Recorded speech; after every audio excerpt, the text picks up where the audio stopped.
Hello and welcome, guys. Make yourselves comfortable and enjoy.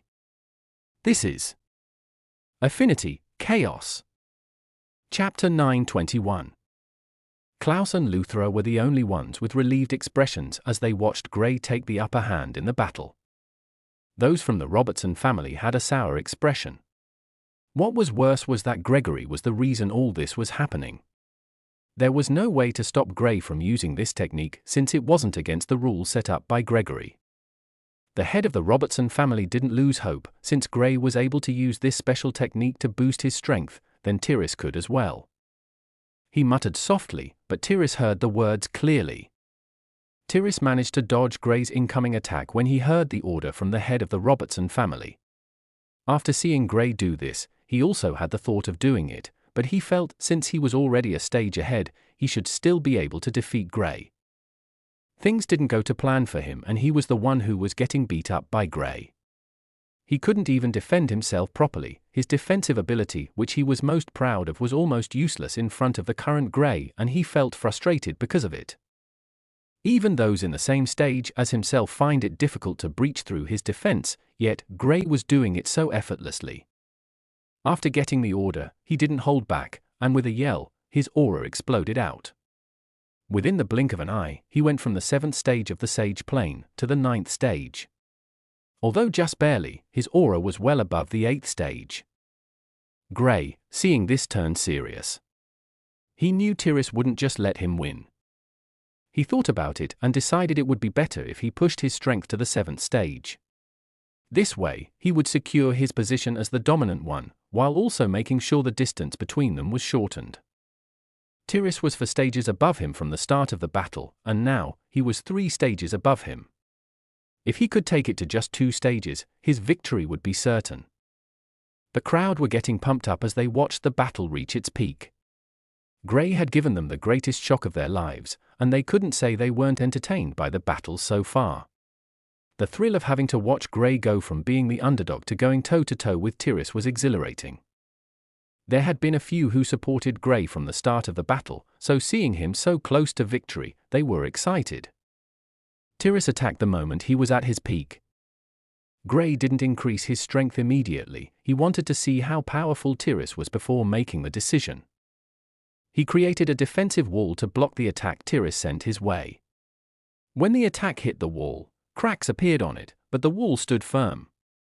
Seeing this, Grey knew he could still cope with the current Tius and didn't really need to increase his strength anymore. The inscriptions that were mid-air attacked once again, sending a bunch of fire arrows and lightning bolts at Tius. Grey on the hand compressed a fireball to the smallest. And while Tius was still dealing with the attacks from the inscriptions, he sent the fireball in his direction.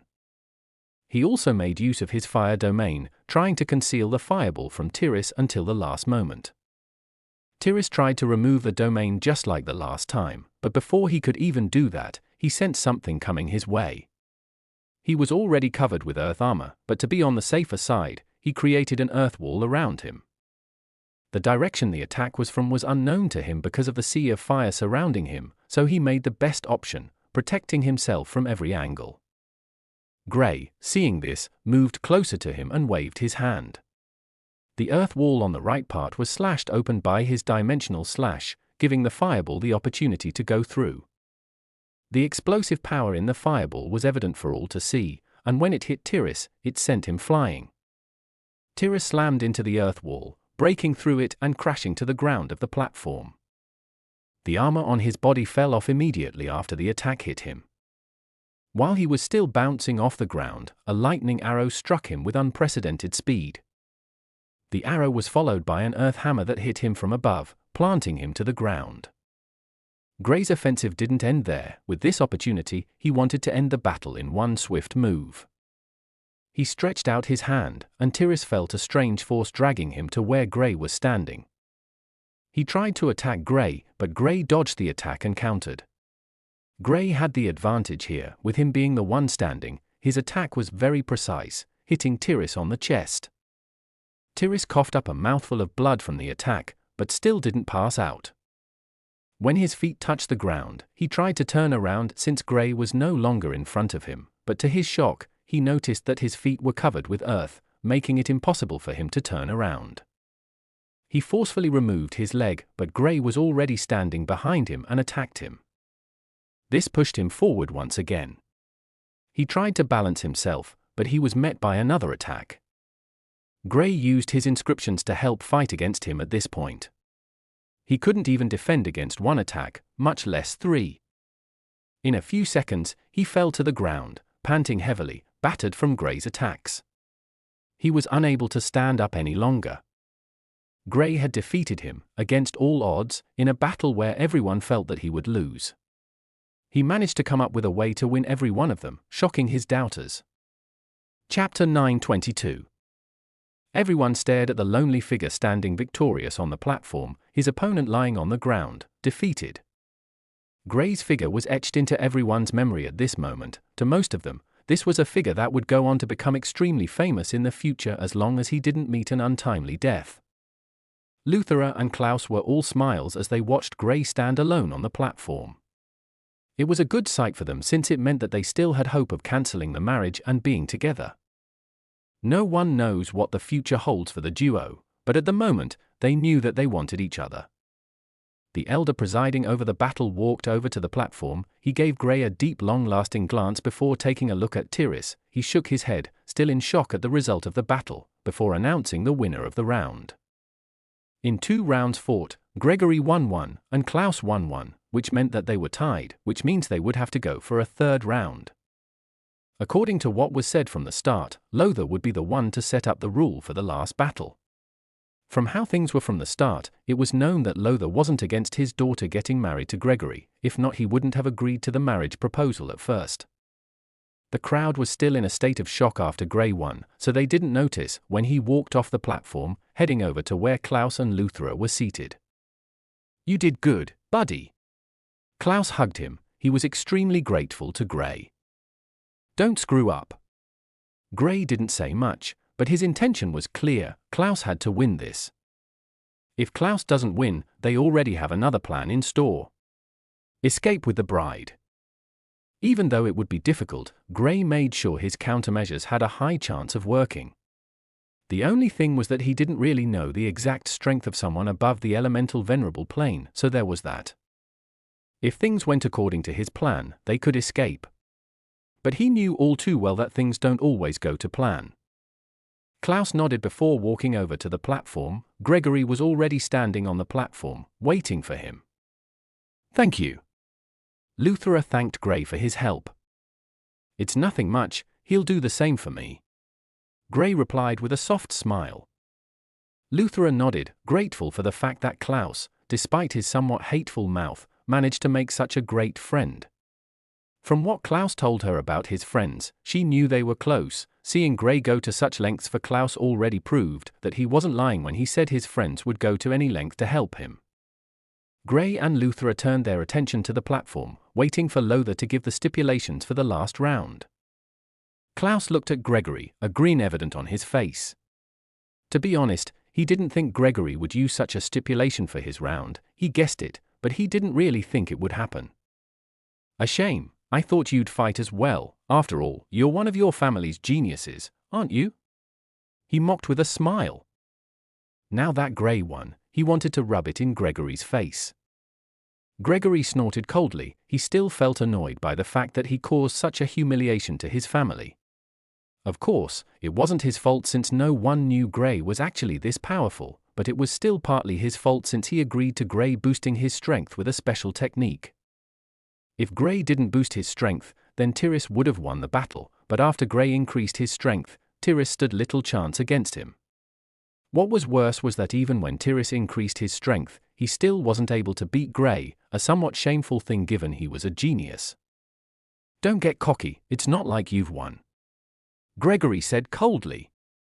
"Actually, I have. My mission today was to humiliate you, and I think I did that. You barely managed to defeat me, even though you're 3 stages above me," Clouse said with a smug smile. Gregory's eyes twitched when he heard this, and he gritted his teeth in anger. He hated to admit it, but Clouse was right. Being 3 stages above him meant that he should have won the battle quite easily, but he didn't. While the duo were still exchanging words, with Clouse annoying him even more, Lothar finally stepped on the platform. He looked at both Clouse and Gregory. To be honest, he knew Clouse would be the one who could take good care of his daughter, but for the benefit of the family, he accepted the proposal of the Robertson family. Since it's a tie, I'll state my stipulations now. You two have one shot at this, Lothar said as his expression turned serious while looking at the duo. Clouse's playful expression died as he looked at Lothar, waiting for what he wanted to say. You'll both attack each other. With only one attack, you have 30 seconds to use whatever you can to increase your strength, except external items. The winner will be decided after the attack, Lothar said slowly. When the crowd heard his words, they looked at Clouse with a sad look. It was almost evident that Lothar was favoring Gregory. The duo had already fought before, and the one who was stronger was already known by all. Clouse might be more talented, but he still wasn't on Gregory's level. If Gray was the one placed in this situation, he would win it, no doubt. Clouse, on the other hand, had a very slim chance of winning this. Gray stared at Clouse, then at Gregory. Congratulations, he'll win, he said to Luthra, who had her hands clenched, infuriated by her father's words. Who? She was a little confused. He will win, Gray said with confidence. You believe so? Luthra asked, still unsure. I know so. Gray's reply was swift. He didn't even think about it. He was very certain that Clouse would be victorious in this round. Chapter 9:23. Luthra looked at Gray, and Clouse's face came to her mind. Just like Clouse, Gray spoke with the same confidence as Clouse when he was fighting. Clouse said confidently that Gray would win, and Gray did. Now, Gray was doing the same, and he was also very confident. There wasn't a shroud of doubt in Gray's eyes or words. It was as if he had seen the results of the battle. She decided to believe in the friends. Since Gray was this confident, then she believed Clouse would win this round. Gregory burst out laughing when he heard this. See that? That's a sign that you will lose. Without any external items, you'll never be able to beat me. Clouse didn't say much. He only gave Gregory a nonchalant look. He threw a glance at Luthra and flashed her a bright smile before turning to Lothar. When do we start? His expression turned serious once again. When you're ready. Lothar looked at the two of them. I'm ready whenever he is, Clouse said. Gregory didn't take this round too seriously since he knew for a fact that he would defeat Clouse. He had already defeated him once. How hard could beating him again be? It wasn't even up to 2 hours after he beat him up. Now he had the chance to beat him up again. Lothar looked at Gregory, and Gregory gave him a nod, signifying that he was ready. All right, start. With that, Lothar disappeared from the platform. Clouse's aura immediately started to shoot upwards. Gregory did the same as Clouse, first increasing his strength with a special technique. In 10 seconds, his strength had shot to the 6th stage from the 5th stage. Clouse's strength went from the 2nd to the peak of the 3rd stage, getting close to the border of the 4th stage. After doing that, an ice moon appeared behind Clouse. It was just like the time they were fighting when he used this particular technique to increase his strength. Gregory, on the other hand, used the earth orb he used the last time to increase the gravity on the platform. This will not only increase his strength, but it would weaken Clouse as well. Clouse focused on himself. He wanted to win this, and he knew he could. There was something he didn't use when fighting against Gregory. Now, he wanted to use it. Time slowly went by, and 30 seconds passed in the blink of an eye. Attack! Lothar's voice came from above the platform. Just as Clouse was about to attack, a shocking scene happened on the platform. Small drops of water started to form on the platform. These weren't ordinary water, it was from Clouse's domain. His domain of water, and he awakened this domain with his heavy water. Each drop of water weighed over 100 kilograms. The drops of water formed into a large sea of water in no time, and Gregory, who already released his attack, was stunned. His attack was swallowed up by the sea, which exuded an aura that suffocated him. He was unable to believe his eyes. This wasn't the same person he fought against the first time. When Clouse domain appeared, the head of the Robertson family stood up, unable to believe his eyes. He already felt Gray was the only one. Now, Clouse also had a domain. With the stipulations Lothar used for this round, he already felt that Gregory had this round in the bag. After all, he had already defeated Clouse. He also knew that Lothar did this to give them the chance to win. However, Clouse hid his greatest strength. With this domain, Clouse had no issues with defeating Gregory in the first round. But not using it made Gregory underestimate him in this round. Not just Gregory, but everyone felt Clouse would lose as well. Seeing him use such a move shocked them to the core. Lothar was just as stunned as everyone else. He couldn't believe Clouse was also this talented. He might not be on Gray's level, but he was above most of his peers, which was a shocking thing to him. Gregory's attack was easily swallowed by the sea of heavy water, and small water arrows shot out of the sea with unbelievable speed. Before Gregory could react, it had already gotten to him. He tried to block the attack, but the earth wall he placed in front of him was shattered after getting hit by the first 3 arrows. He was cleanly hit by the other arrows and he immediately passed out. The entire place went silent. It was so quiet that they could hear each other's breaths. He won? Someone in the crowd muttered, voice shaking from disbelief. He has a domain as well. Another person pointed out. From the time Lothar told them to attack to when Clouse defeated Gregory didn't take up to 5 seconds. The crowd were still trying to take in Clouse's domain before he defeated Gregory, so they were all in a state of disbelief. Clouse stood on the platform, alone, standing proudly with his opponent passed out on the ground. Just like Gray at the end of the last round, his figure was etched into everyone's memory. The sea of water had turned back to small droplets of water around Clouse, giving him an unearthly aura. It was like a water god was standing before everyone. Luthra was somewhat struck with disbelief. She couldn't believe Clouse actually won the battle, quite easily at that. He didn't even seem to put in too much effort. He passed out, so. I win. Clouse looked at Lothar, who was still standing above them. Lothar hadn't announced the result, so he wanted to remind him. Lothar nodded before stepping on the platform. A bright light enveloped Gregory and he woke up, looking around in confusion. What happened? He asked, still unsure of what happened. You lost. Clouse's irritating voice sounded in his ears. Lost? How? The battle hasn't.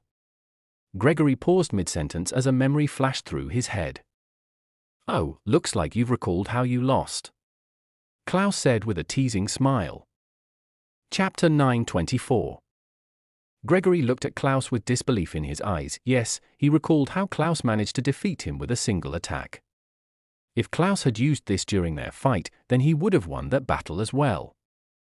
However, he could tell that this single attack took a lot from Clouse. Not just that, but unlike the stipulations for this battle, he wouldn't necessarily give Clouse the chance to accumulate so much energy and would stop him from attacking with such power. It mainly depended on the stipulation stated by Lothar. From the onset, it was obvious Lothar was on their side, hence he gave such a stipulation that favored this. In a good sense, this was the same as Lothar giving them face. However, no one expected Gregory to still lose even after being given such a good opportunity. This showed how incompetent he was. Clouse defeating him even when they were both given the same time to accumulate strength was an embarrassing event. Even the head of the Robertson family had a dark expression on. He couldn't bear to take the shame. According to the bet, they would have to leave today with Luthra since Clouse won.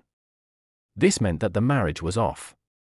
His family not only got embarrassed by 2 youngsters, but they also couldn't get what brought them here, especially after inviting so many people over. The head of the Robertson family naturally couldn't renege on the bet since it was already witnessed by so many people. For a moment, a hint of killing intent flashed through his eyes as he looked at Clouse and Gray, but when he thought about it, he knew he couldn't carelessly kill a genius from the Moonlight faction, nor could he kill Gray. With Gray's talent, whatever faction or family he came from would value him very highly.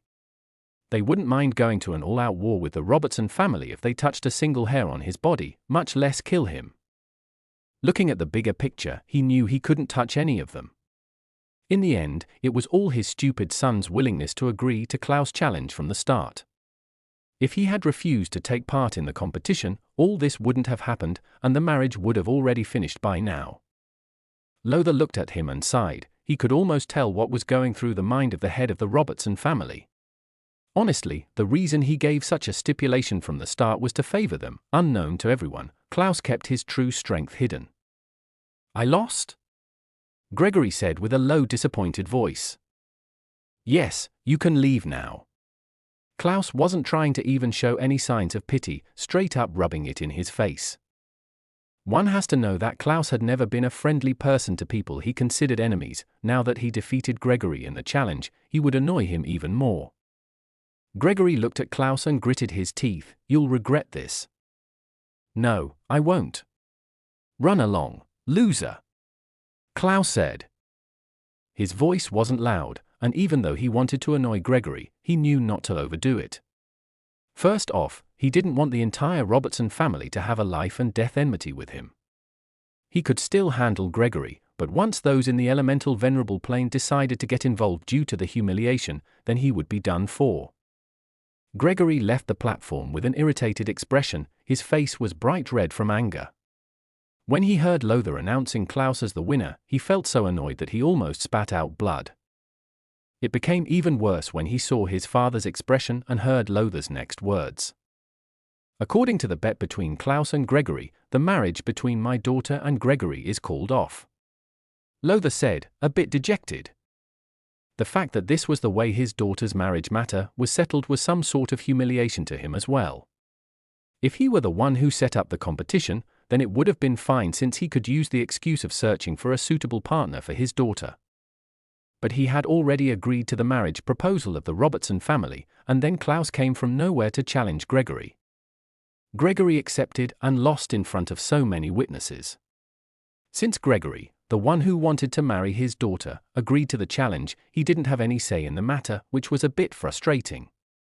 He was an elemental sovereign powerhouse, but he still had to go with the arrangements of two sage plane elementalists.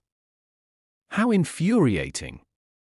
Just like the head of the Robertson family, he threw a deadly gaze at Clouse and Gray, but after seeing the excitement in his daughter's eyes, he could only shake his head in dejection.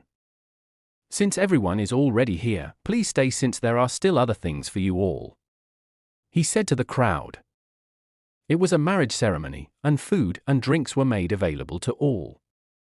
Even though the marriage had been called off, it didn't mean these people had to return without anything. Since they were already here, he didn't mind distributing the food and drinks. The Robertson family left immediately after the winner was announced. It was normal, since they couldn't bear the shame of staying. Those affiliated with the Robertson family left as well, leaving only around 50% of the people who came for the occasion. These people didn't stay too long as well before leaving.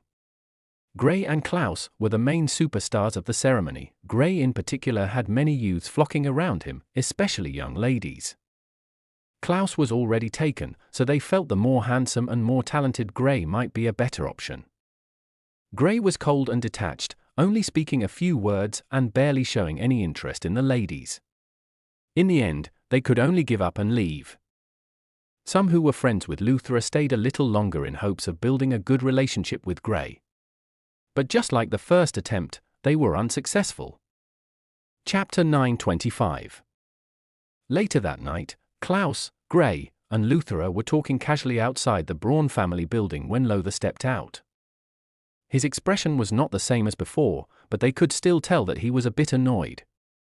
He walked up to the trio before calling Lothar over.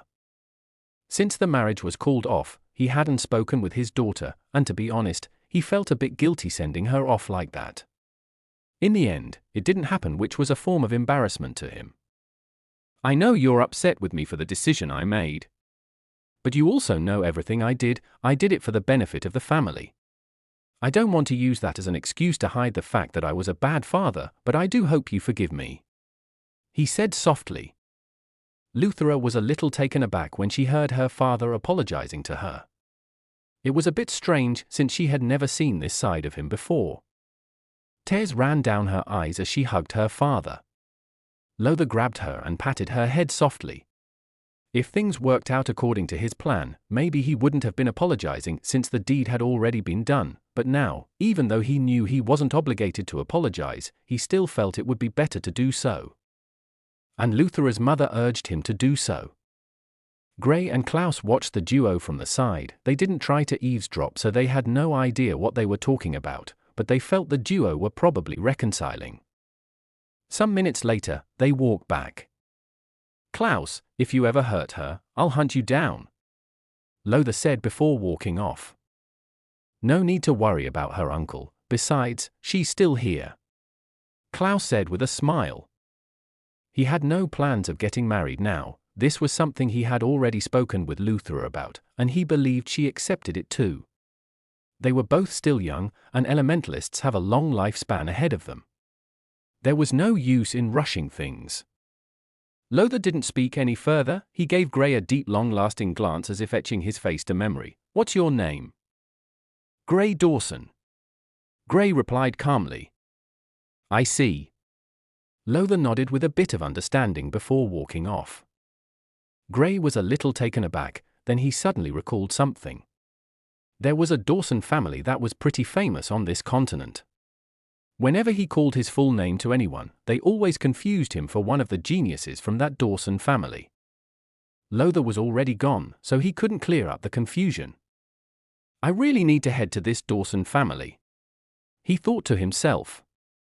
The trio stayed out all night to talk. Gray didn't talk much, as usual, gazing at the stars and wondering what it would be like to ever fall in love. This was a feeling he felt was a drawback. From what he knew, love might be a good thing, but it might also be a bad thing.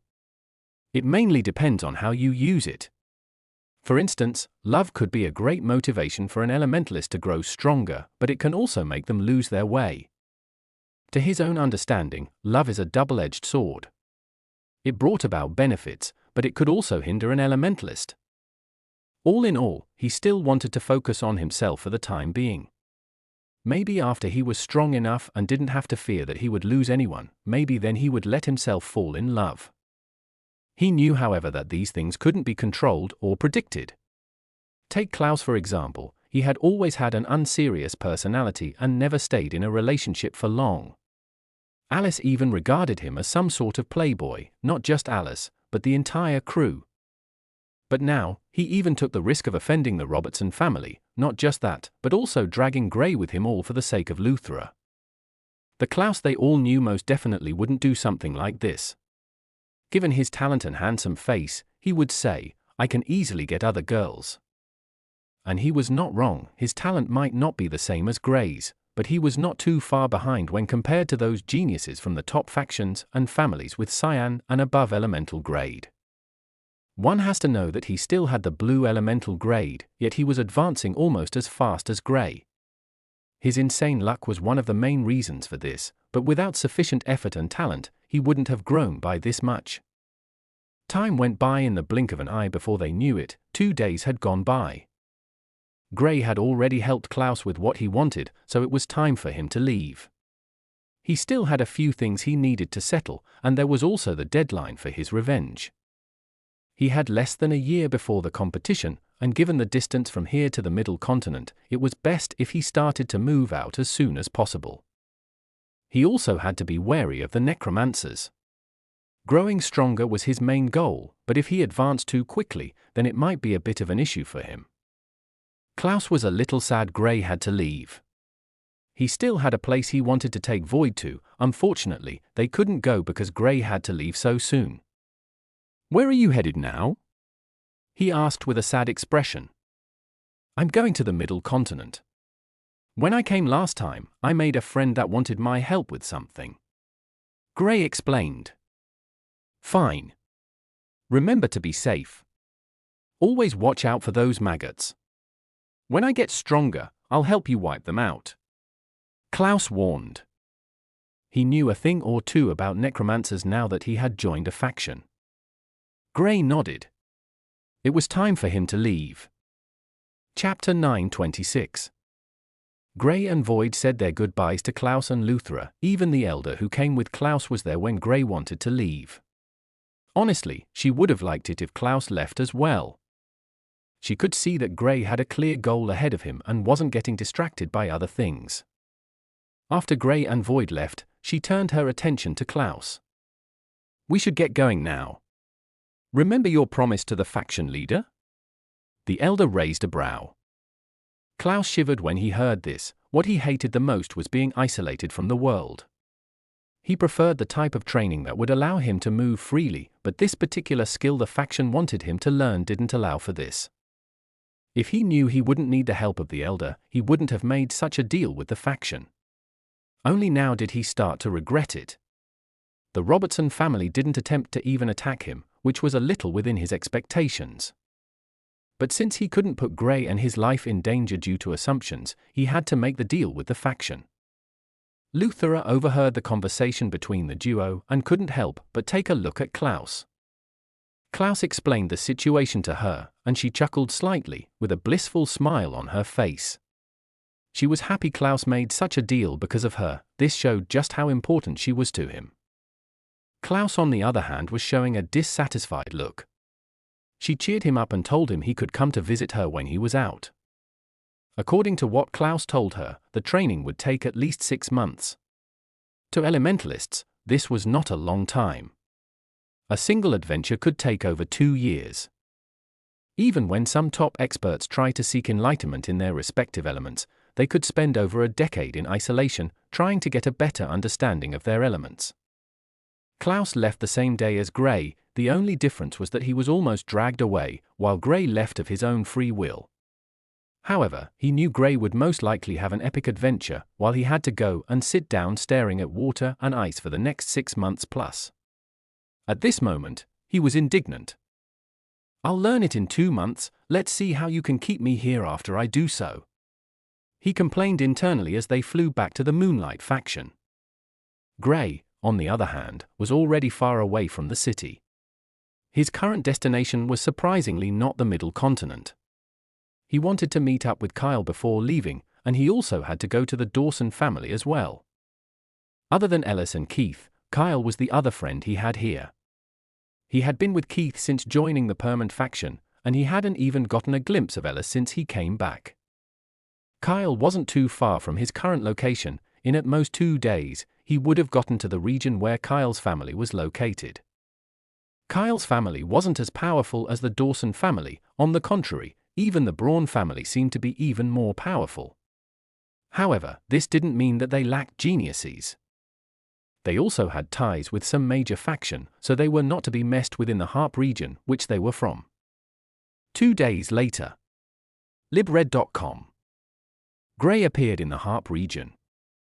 His journey so far had been very quiet. He had been using teleportation arrays from different cities, so it was pretty fast and stress-free.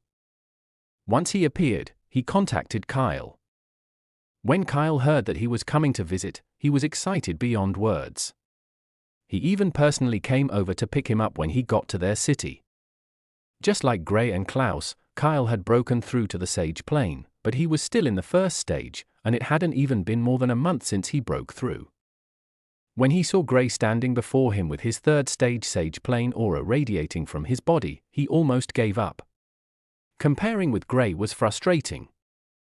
Grey shook his hand when he saw him. "I was passing by, so I decided to drop by. I won't stay long."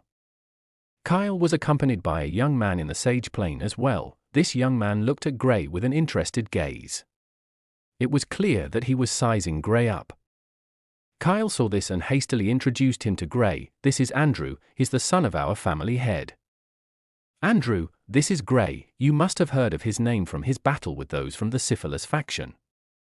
Andrew accessed Grey once again. The battle with the Syphilis faction hadn't been up to a year, but Grey had gone from the peak of the Overlord plane to the 3rd stage of the Sage Plane. And from his aura, it was evident that he wasn't far from the 4th stage as well. He nodded to Grey as a sign of respect. Grey nodded as well. He didn't think too much of Andrew. Andrew was only in the 5th stage of the Sage Plane. Even the current Clouse might be able to beat him up, much less him. Of course, he didn't look down on this genius from Kyle's family. After all, Kyle was a genius in his own right. The son of the family head shouldn't be too bad, right? Since you'll not be staying for long, I'll only be able to show you around my family compound, Kyle said, and they headed straight to his family compound. Flying was prohibited, so they used the carriage Kyle brought along with him. They chatted on the way, and Kyle heard of Clouse' recent issue from Gray. When he heard how Clouse was able to defeat Gregory, he couldn't help but shake his head.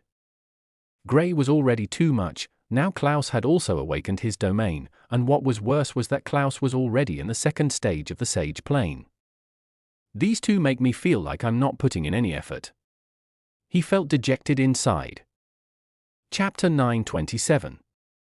Gray spent a day in Harp City. The region was named after this city. Kyle was a good host, taking him around. Originally, he didn't want to stay more than a few hours since he didn't have much to say, but after Kyle persuaded him for some time, he agreed to stay for only a day.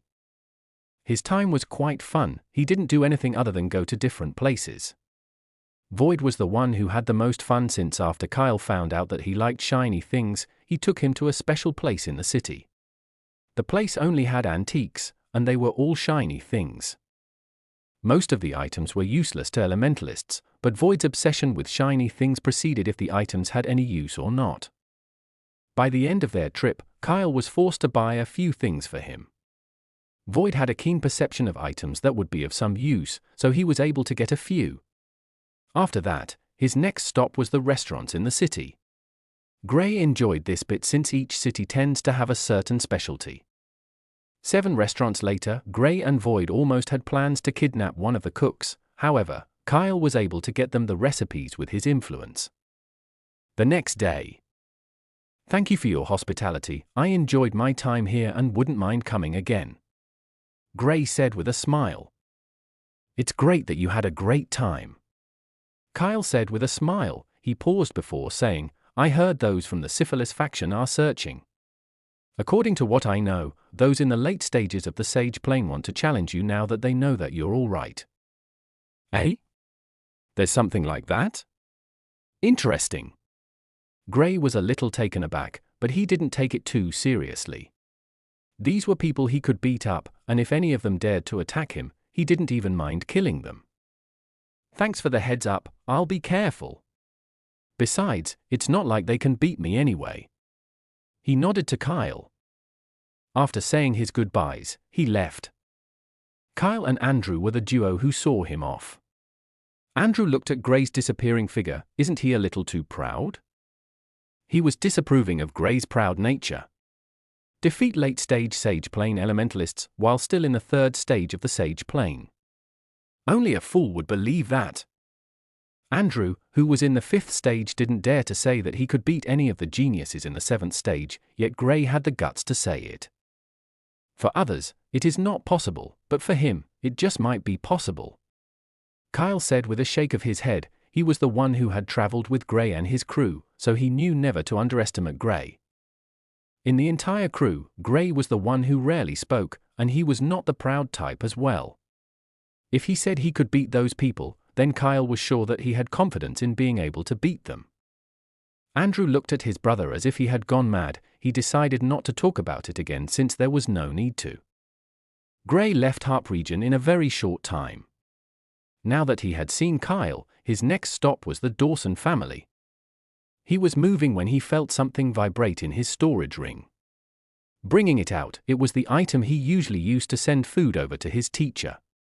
When he recovered, he didn't forget to send food over. He also asked for some light elemental talismans. His teacher gave him some, naturally. With these, he had been trying to improve his light elemental grade.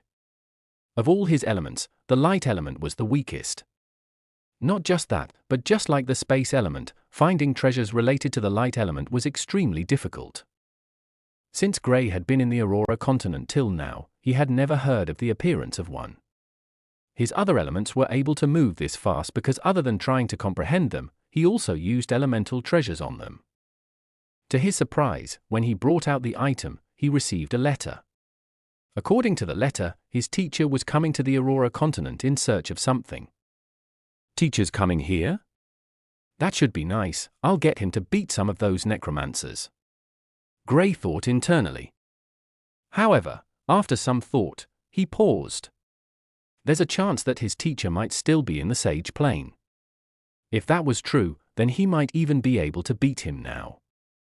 If he used the fusion state, he could get to the peak of the Sage Plane. How hard could beating his teacher be if they were in the same stage? He didn't let this get to his head though. The letter didn't state what his teacher was in search of, so he wrote a reply, asking for what his teacher was in search of. He had been in the Aurora continent for some time now, maybe he might have come across the item before. Some minutes later, his teacher replied. The letter only had 3 words, 1,000 honing fruit. Eh? Gray didn't know of the fruit at first. He browsed through his memory, trying to recall where he had read about this fruit before. He soon got the answer. The 1,000 honing fruit was a rare treasure that was beneficial in healing a damaged core. If an elementalist damages their core, this fruit can not only help fix it, but it would also make it better. This was one of its major uses. It was also great for elementalists above the Sage Plane. If those below the Sage Plane try to consume it, the energy in it will cause more harm than good. At the thought of the fruit, Gray was a little excited. If his teacher could get one for him, then it would help boost his strength.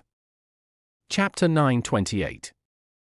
Gray didn't dwell too much on his teacher coming. There was a chance that he might not even be able to see him since he might appear on the other side of the continent. He continued with his initial plan, head to the Dorson family, and then go in search of Sylvia's family in the middle continent. The Dorson family was located in the Upoya region.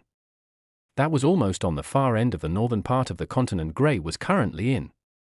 It would take him a few weeks before he gets to that region from where he currently is. He didn't waste any more time and continued on his journey. 6 weeks went by pretty fast and Gray finally appeared in the Upoya region. This part of the continent was said to be in a state of war. 2 families had been fighting for some years now, and the war was still ongoing. From what Gray had found out when he was on his way here, a peerless genius appeared in the Dorson family some decades back. He rose to fame while he was still very young. He went on to become one of the youngest top experts in the region. After a thrilling battle with an old expert from another family, his name spread across the entire Aurora continent. Presently, no one knew his current strength, but it was said that he was feared by most of the top factions and even families. The reason this battle was still ongoing was all because of his influence in stopping the other family's army from advancing.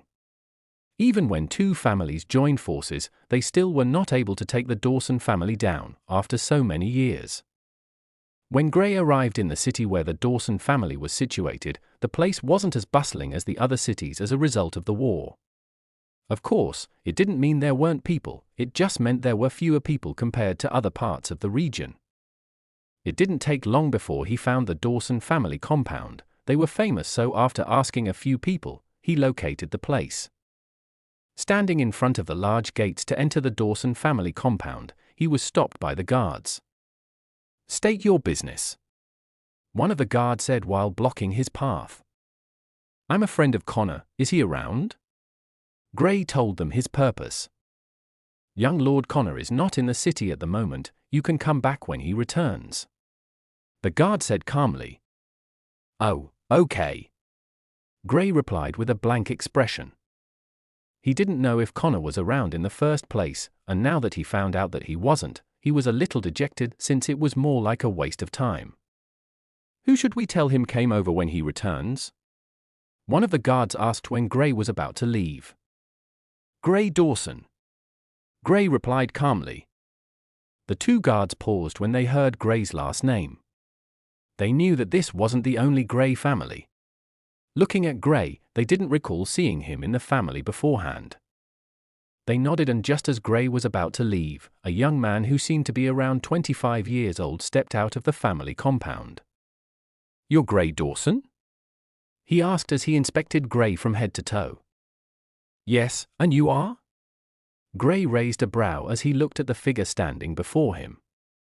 This young man was already at the peak of the Sage Plane. Even though Gray was cultivating very fast at the moment, it was still rare to see people at the peak so young. The young man looked at Gray once again, his eyes showing disdain.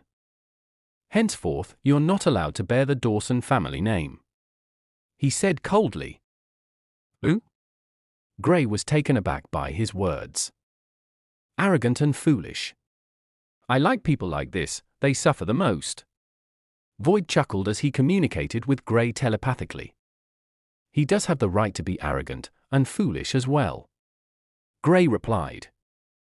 Thinking about it, Gray felt it was best not to clash with this young man, especially when he was in the territory of the Dorson family. Even the Permanent faction wouldn't want to get on the bad side of the Dorson family. This, he knew after investigating them. "You heard me," the young man said coldly. Gray looked at him for a while. Nodding his head, he turned around and planned to leave. However, Connor arrived just at the time Gray was about to leave. "Gray, what are you doing here?" he asked even before his figure reached the gate. "I was heading to the Middle Continent. I thought I'd stop by and have a little chat with you," Gray replied, completely forgetting the fact that the young man was still behind him. Honestly, he had always hated egotistical people like this young man, but he didn't want to clash with him since it would not be good for him. "It's a good thing I came back in time then. Come, let's go in." Connor laughed when he appeared in front of Gray. The young man stood in front of them. "Connor, this Dorson wants to be is not allowed in the family compound. Eldris, even if you're going to be the next family head, you're still part of the younger generation like me, and you don't have that power yet," Connor said with a cold expression. The two guards didn't say anything and pretended as if they couldn't hear them. Gray looked on with interest. Eldris, the young man in concern, smirked and walked away. He wasn't heading into the family compound, rather, he was going out. Connor turned to Gray with a smile before walking into the compound. Gray followed behind him, not speaking a word. When they stepped into the family compound, he was stunned by the sheer size of it. Not just that, but he noticed there seemed to be a thin veil protecting the compound. It not only protected it, but it also attracted the elemental essence around to this place. This place could be said to be a holy ground for elementalists. The essence here is even better than in the faction, Gray thought internally as they walked into the place. The scenery was serene, and there was even a lake in the compound. Such a nice place. It must be great coming from a big family. "Gray, why are you so poor?" Void asked with a mocking smile. "You do know the strongest experts in the Azure continent is regarded as a young genius here. Even some of the young geniuses here are stronger than those old folks from the Azure continent," Gray retorted with a sneer. There was a large difference between the Azure continent and the Aurora continent.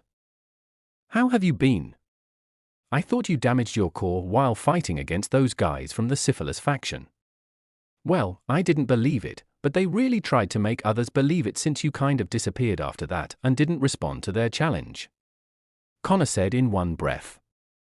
"Well, I was lucky. Besides, even if I wasn't in that realm, I still wouldn't have accepted their challenge. I'm not so free to be fighting against people willy-nilly." Gray brushed it off. "You're already in the 3rd stage of the Sage Plane, wow." Connor finally took the time to study Gray, and seeing that Gray was already on the same stage as himself, he couldn't help but shake his head. While Gray was still at the peak of the Overlord Plane, he had already broken through to the Sage Plane. Now, they were in the same stage. Gray's advancement speed was out of this world. With Gray's speed, complemented with his talent, it wouldn't take long before he gets to the peak of the Sage Plane. At this thought, he couldn't help but shiver at the thought of an elemental venerable below 25 years of age. If Gray truly became an elemental venerable before he got to 25, it would be record-breaking. Connor spoke with him for a while before excusing himself. "I wonder if Uncle and Auntie are around?" he thought as he walked into the inner part of the compound. If they were around, he wanted to bring them here and introduce them to Gray. Well, his uncle was pretty famous, so it wasn't bad if Gray could talk to him. Who knows, he might even teach him a thing or two. After Connor left, Gray was left with Void, who wanted to explore. If you take as much as a single step, I'll kill you," he threatened. Void was too gutsy. If he let him go, he might steal something shiny. It was okay while they were still in the Azure continent, but here, he couldn't allow it. "I'm not going far, I only want to check out a few things," Void begged. "No." Chapter 929. Grey and Void continued arguing before Connor returned a few minutes later. He had a little disappointed look on his face. "Anything the matter?"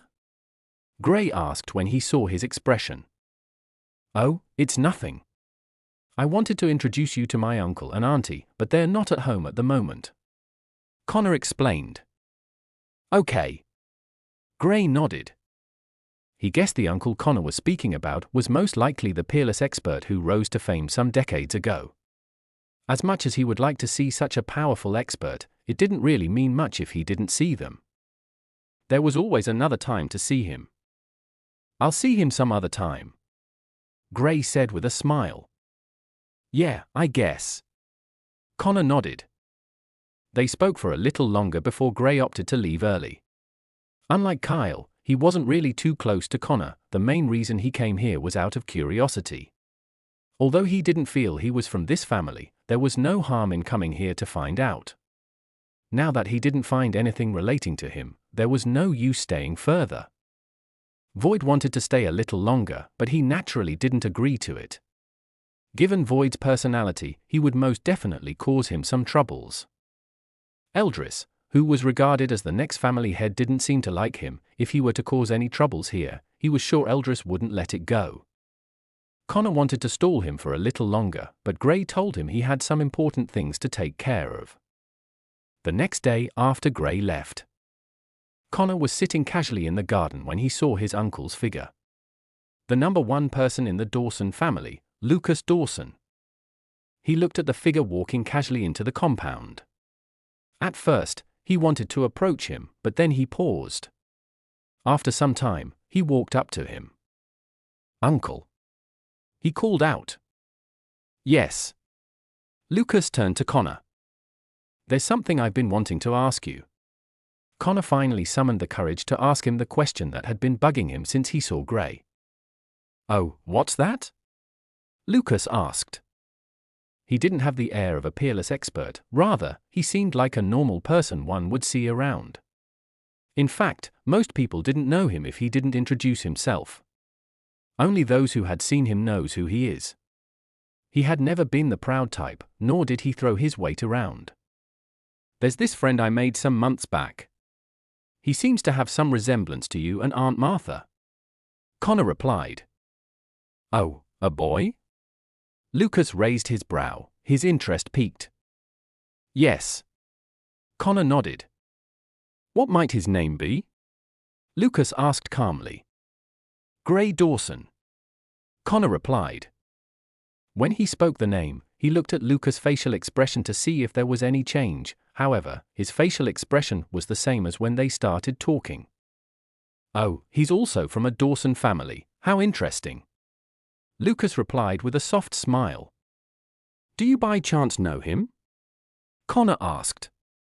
From Lucas' reply, he felt there was no connection with them, but he still asked anyway since it had been at the back of his mind for so long. "Yes." Lucas nodded. Connor was stunned when he heard this. Hearing Lucas affirm it was a little shocking. He originally thought maybe they weren't related, especially after Lucas acted like he didn't know who Grey was. "Don't tell me that his my son?" "Yes, actually, a few of the older guys know of him." "Don't speak about him, okay? His identity is to be kept a secret." Lucas interrupted Connor. "That's how it is." "Okay, uncle, I only wanted to clear my doubts." Connor nodded. He knew his uncle had a reason for hiding Grey's identity. However, he didn't really see any reason why he was doing so. Grey was currently one of the hottest prospects in the entire continent that he knew of. If they took him into the Dorson family, it would be beneficial to both Grey and the family. For one, they could help protect Grey from possible enemies, while Grey on the other hand will have a great place for cultivation and grow faster. It was a win-win scenario for them. Lucas looked at Connor for some time before disappearing into the compound. In his room. Gray's here, did you know about it? Lucas asked Martha, who was lying close to him. Yes, Dean told me about it. Martha replied with a faint but sad smile on her face. Are we really making the best decision for him? Lucas asked, a little sad. He's already grown this much on his own. Even if we go and get him now, he still wouldn't stay with us. He's a grown boy now. I'm just sad we didn't get to watch him grow because of you and your stupid family disputes. Martha said, slightly annoyed. It's best he doesn't get involved in all this struggle. You already know what it cost me. I don't want him to go through the same thing. Lucas wore a downcast expression. Coming from a big family brought about a few responsibilities, as well as a lot of enemies, both internal and external. The ones they got to more worried about were those who were in the family, close to them. When Lucas was younger, he was almost assassinated by a family member. This was one of the reasons he decided to leave the family and hide in the Azure continent to live a peaceful life with his family.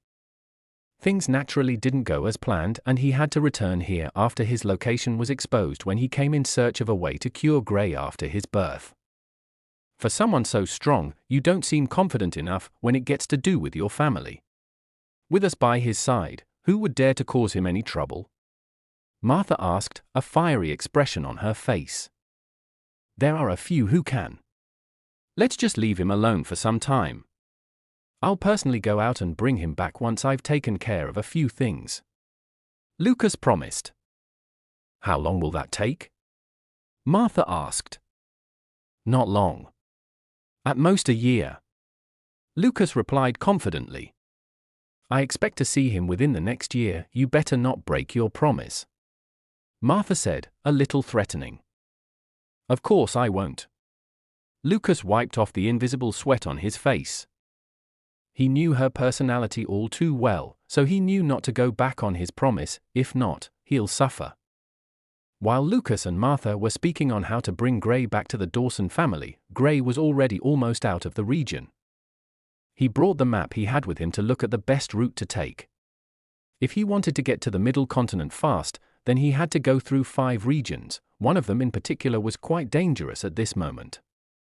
Just like the region the Dorson family was situated in, this region was also in a state of war, and compared to the Dorson family, it wasn't as peaceful.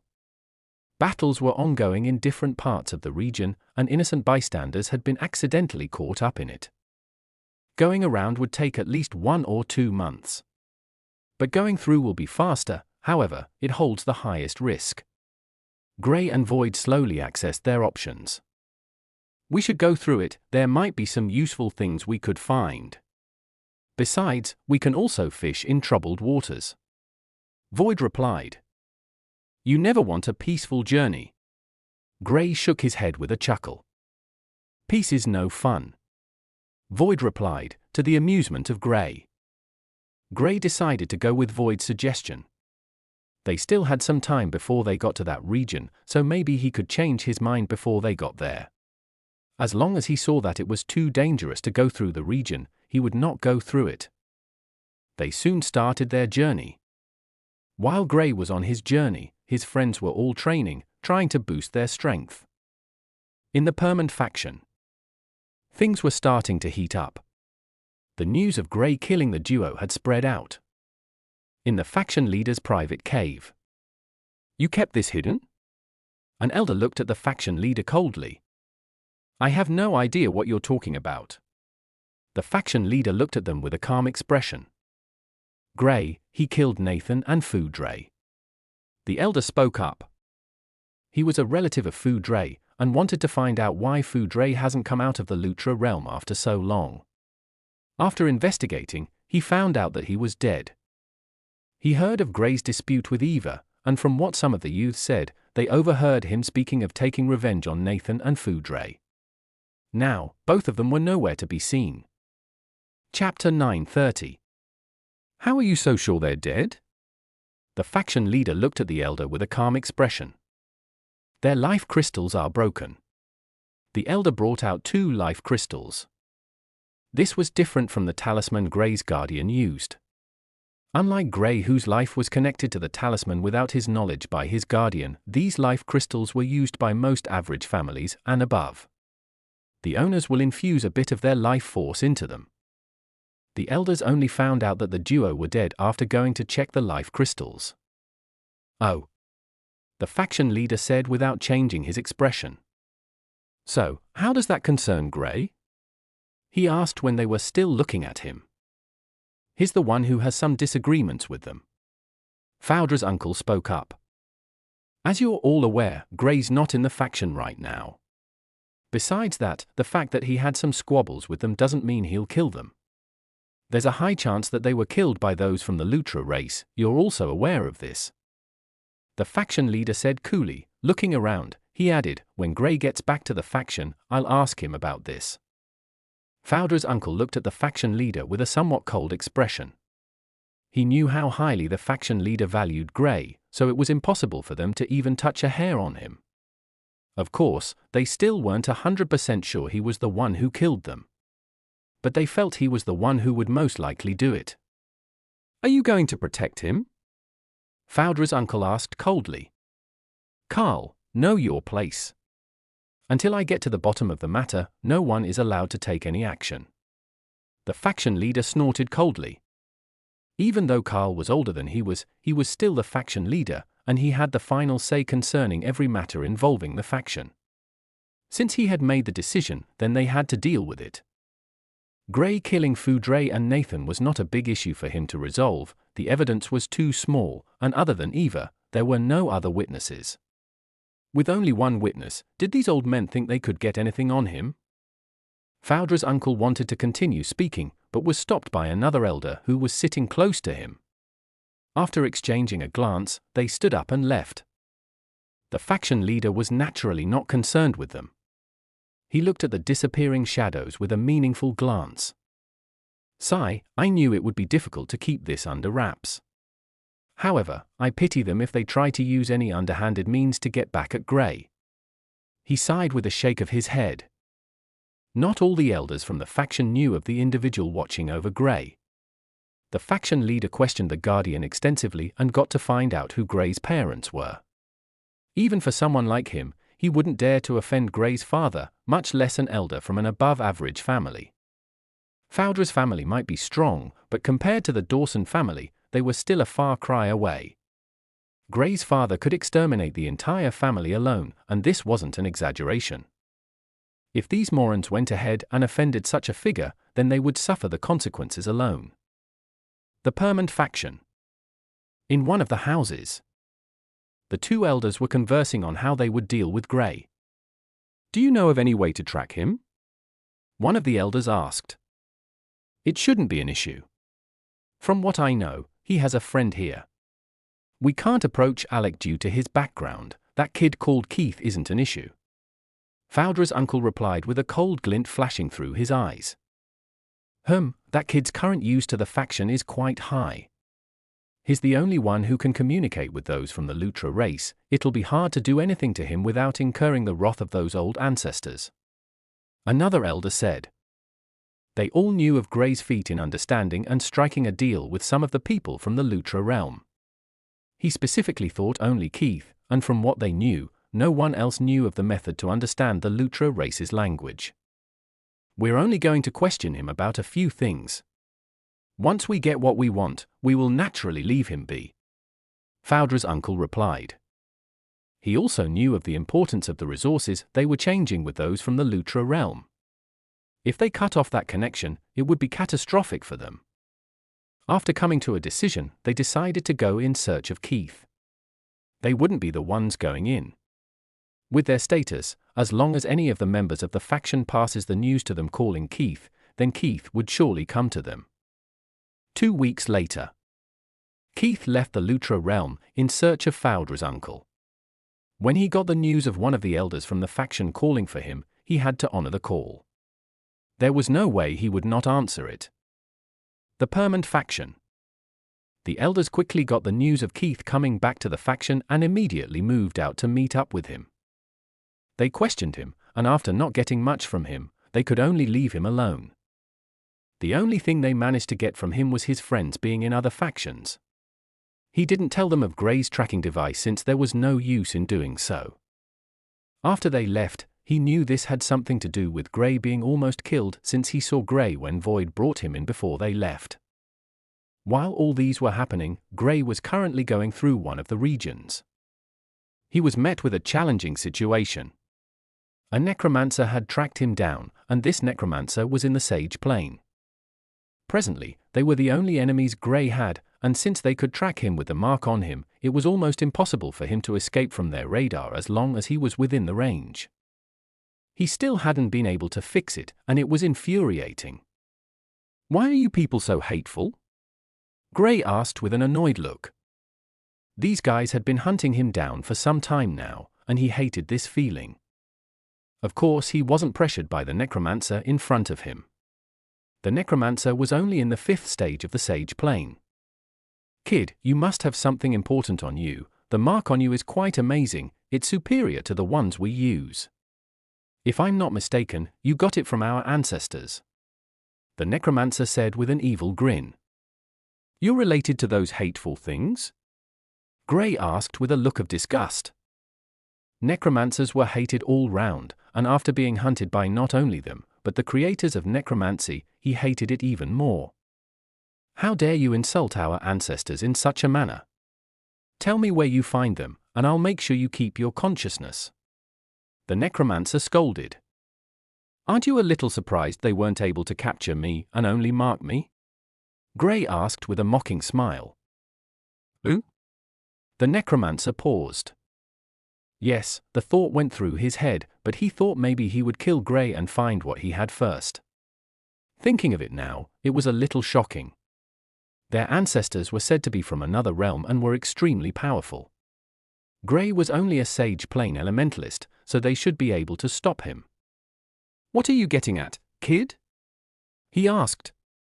"Nothing, I only marked myself since I want to see how competent you guys are.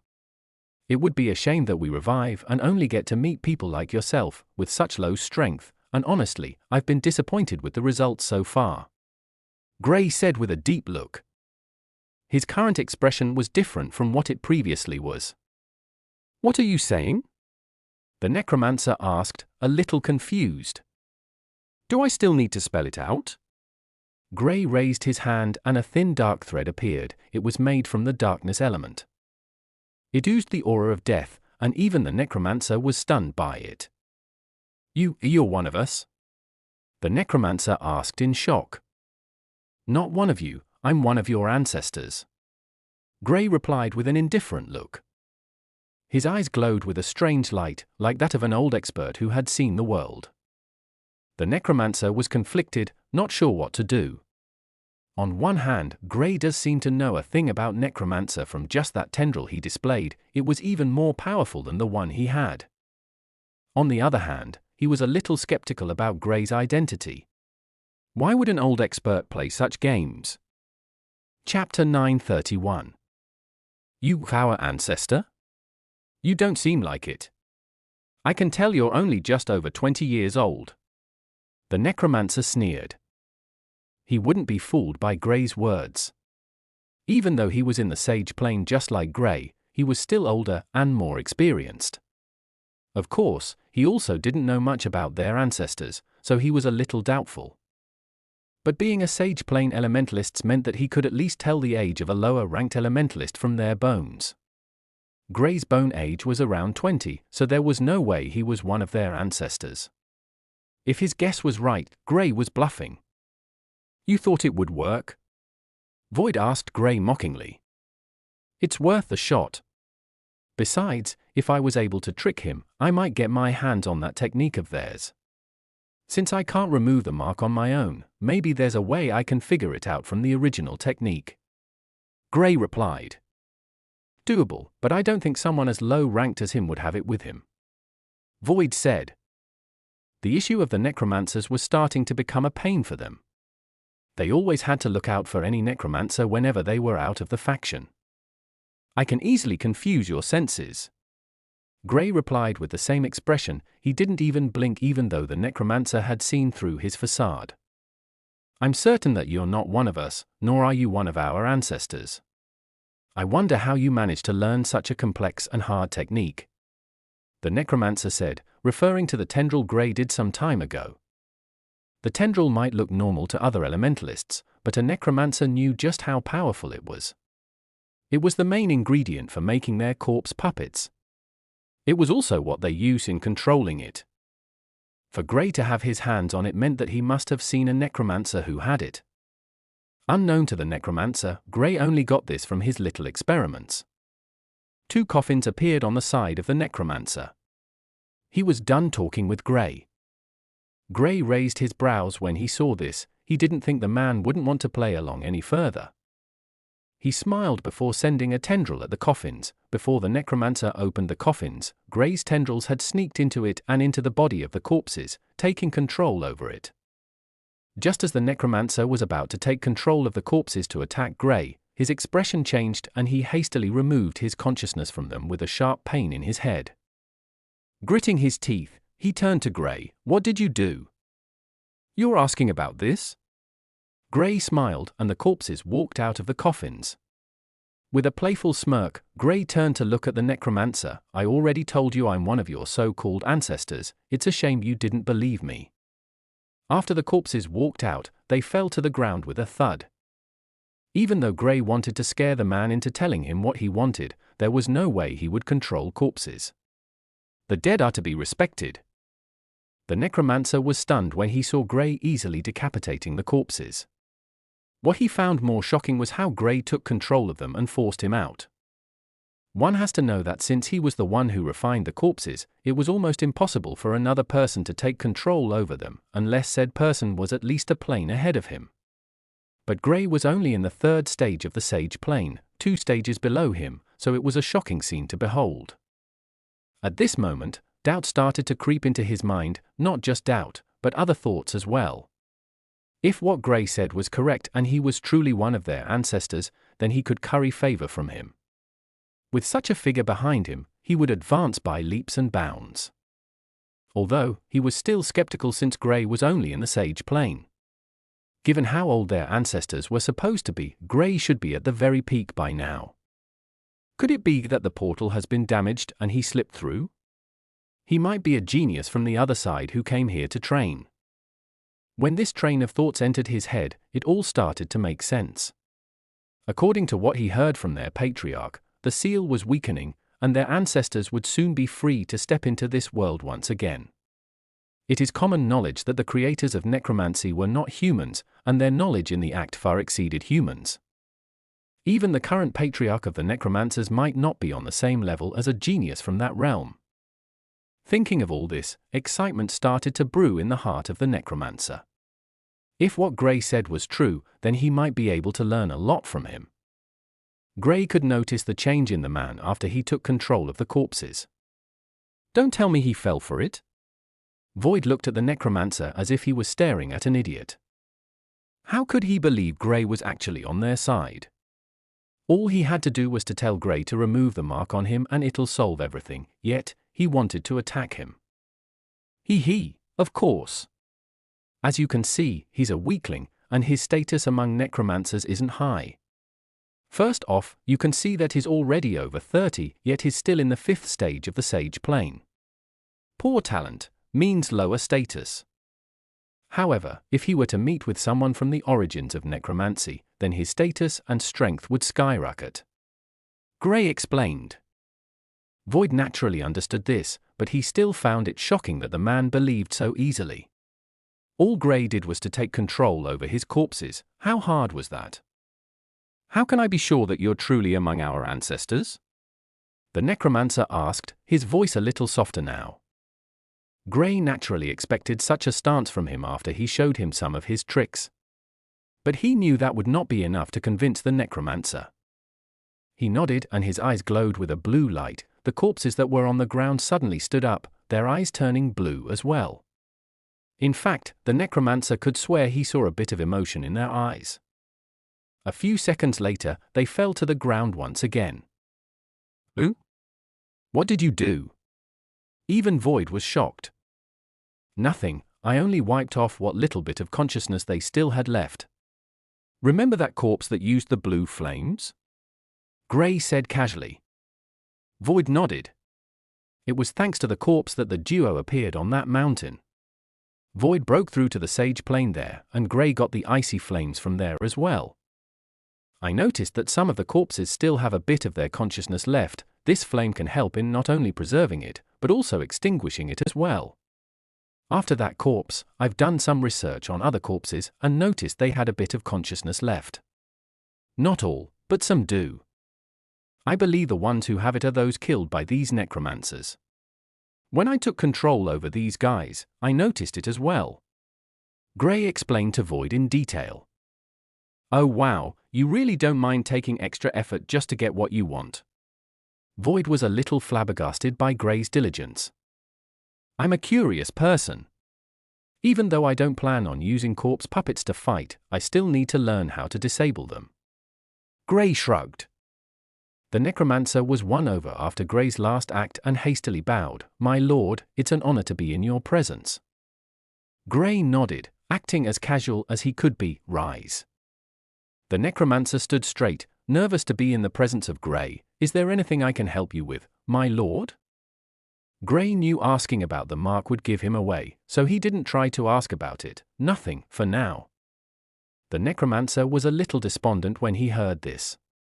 He was in high spirits, waiting to serve Gray with all his heart, but Gray didn't give him any tasks. I still don't know much about necromancers, maybe he could fill me in. He thought to himself. How are things in this continent? Gray asked after some time. I knew it, he's a genius, so he doesn't know much about this place. The necromancer confirmed his guess and quickly started to brief Gray in on everything he knew. Gray listened attentively, not that he didn't know some of the things the necromancer was speaking of, but because there were a lot he had no idea of. The most important thing was that the seal was weakening. Chapter 932. What seal is he talking about? Void couldn't help but ask. Remember the War of Gods I spoke of? Gray asked. Void nodded. It was a battle between humans and another race. After years of fighting, a peerless expert appeared amongst humans. It was said that he almost single-handedly stopped the battle. From the look of things, he only sealed the portal. Gray explained. With the portal sealed, no more people from the other race could come into the Aurora continent. This meant that their opponents will increasingly start to grow weaker with each death. More than 80% of those from the other race was wiped out after the seal was closed, and the other 20% had to hide from the world. Initially, Gray didn't know this much information until he listened to the necromancer speak. This was a piece of shocking news since it was kept hidden. From Gray's guess, the top experts all knew about the true story, but they knew if the information was to leak to the public, it would cause unrest. So, you're saying just as you guys are invading another realm, there are people doing that to you as well? Void clarified. Pretty much. However, we aren't 100% certain if what he's saying is true. These people will obviously say it in a way to benefit them. But if the seal truly is weakening, then another is upon us in the coming years. Gray's expression was grave. A war would be detrimental to humans. Even top experts died. Most of the budding youths will most likely die in such a battle. At the moment, he felt even more pressure to grow stronger at a faster pace. If the war started and he wasn't even close to the peak of the world, he would only become one of the cannon fodders. The necromancer continued speaking, but Gray was unable to learn where their base was. The necromancer also didn't know of it. He was taught by an elemental sovereign who saw his talent some years back. This sovereign was the one who gave him all the books concerning the history of necromancy. Gray signified to him so he could stop talking. It had been over 20 minutes now, and the necromancer still hadn't stopped talking. When he saw Gray's signal, he stopped immediately. He didn't want to offend this young lord who he believed was from another race. Gray thought for some time and asked for the techniques he had with him. The necromancer paused, but after some time, he brought out the scrolls that were in his storage ring. There wasn't much, only about 10, all of them had the methods of refining and controlling corpses. there were even some that talked about how to improve the strength of a corpse after or during refining. Gray wasn't interested in these. As he glanced through, his target was the one that taught the technique on how to mark someone. To his disappointment, it wasn't among them. "It's not here." He shook his head lightly. "What to do now?" Void asked. This necromancer should know the technique since it was something all necromancers know, well, so they thought. When the necromancer saw Gray's expression, he was a little apprehensive and asked, "My lord, is something wrong with the techniques?" "They're just SOSO. Don't you have any top-tier techniques? These aren't even taught to newborns where I'm from," Gray said in disappointment. His eyes showed that he didn't expect their techniques to be so low-graded. When the necromancer heard him say these techniques were low tiers, he was more convinced about Gray. "My lord, the thing is, I don't have the access to better techniques. I was only given these by my teacher when he wanted to leave," he explained with a downcast expression. "Just these?" Gray raised his brow. He shook his head when he didn't get a reply from the necromancer. "I'm disappointed at how low you humans truly are. Even after so long, no top-tier technique. Looks like it was a waste of time to teach you all necromancy." The necromancer kept his head to the ground, embarrassed with the way Gray was speaking about humans. "You're getting good with your act. He doesn't even suspect a thing." Void was quite impressed at how Gray was handling the whole thing. "What secret techniques were you taught? Maybe I'll see something that might interest me," Gray asked. He didn't want to go straight, so he had to go through different means. After almost 1 hour, he finally lost his patience and asked about the method of marking someone with the guise that his method was a little different and he wanted to see how humans managed to do it.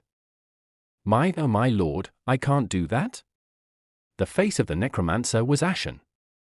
How could he show Gray the technique? He would die if he dared to initiate it. "Why?"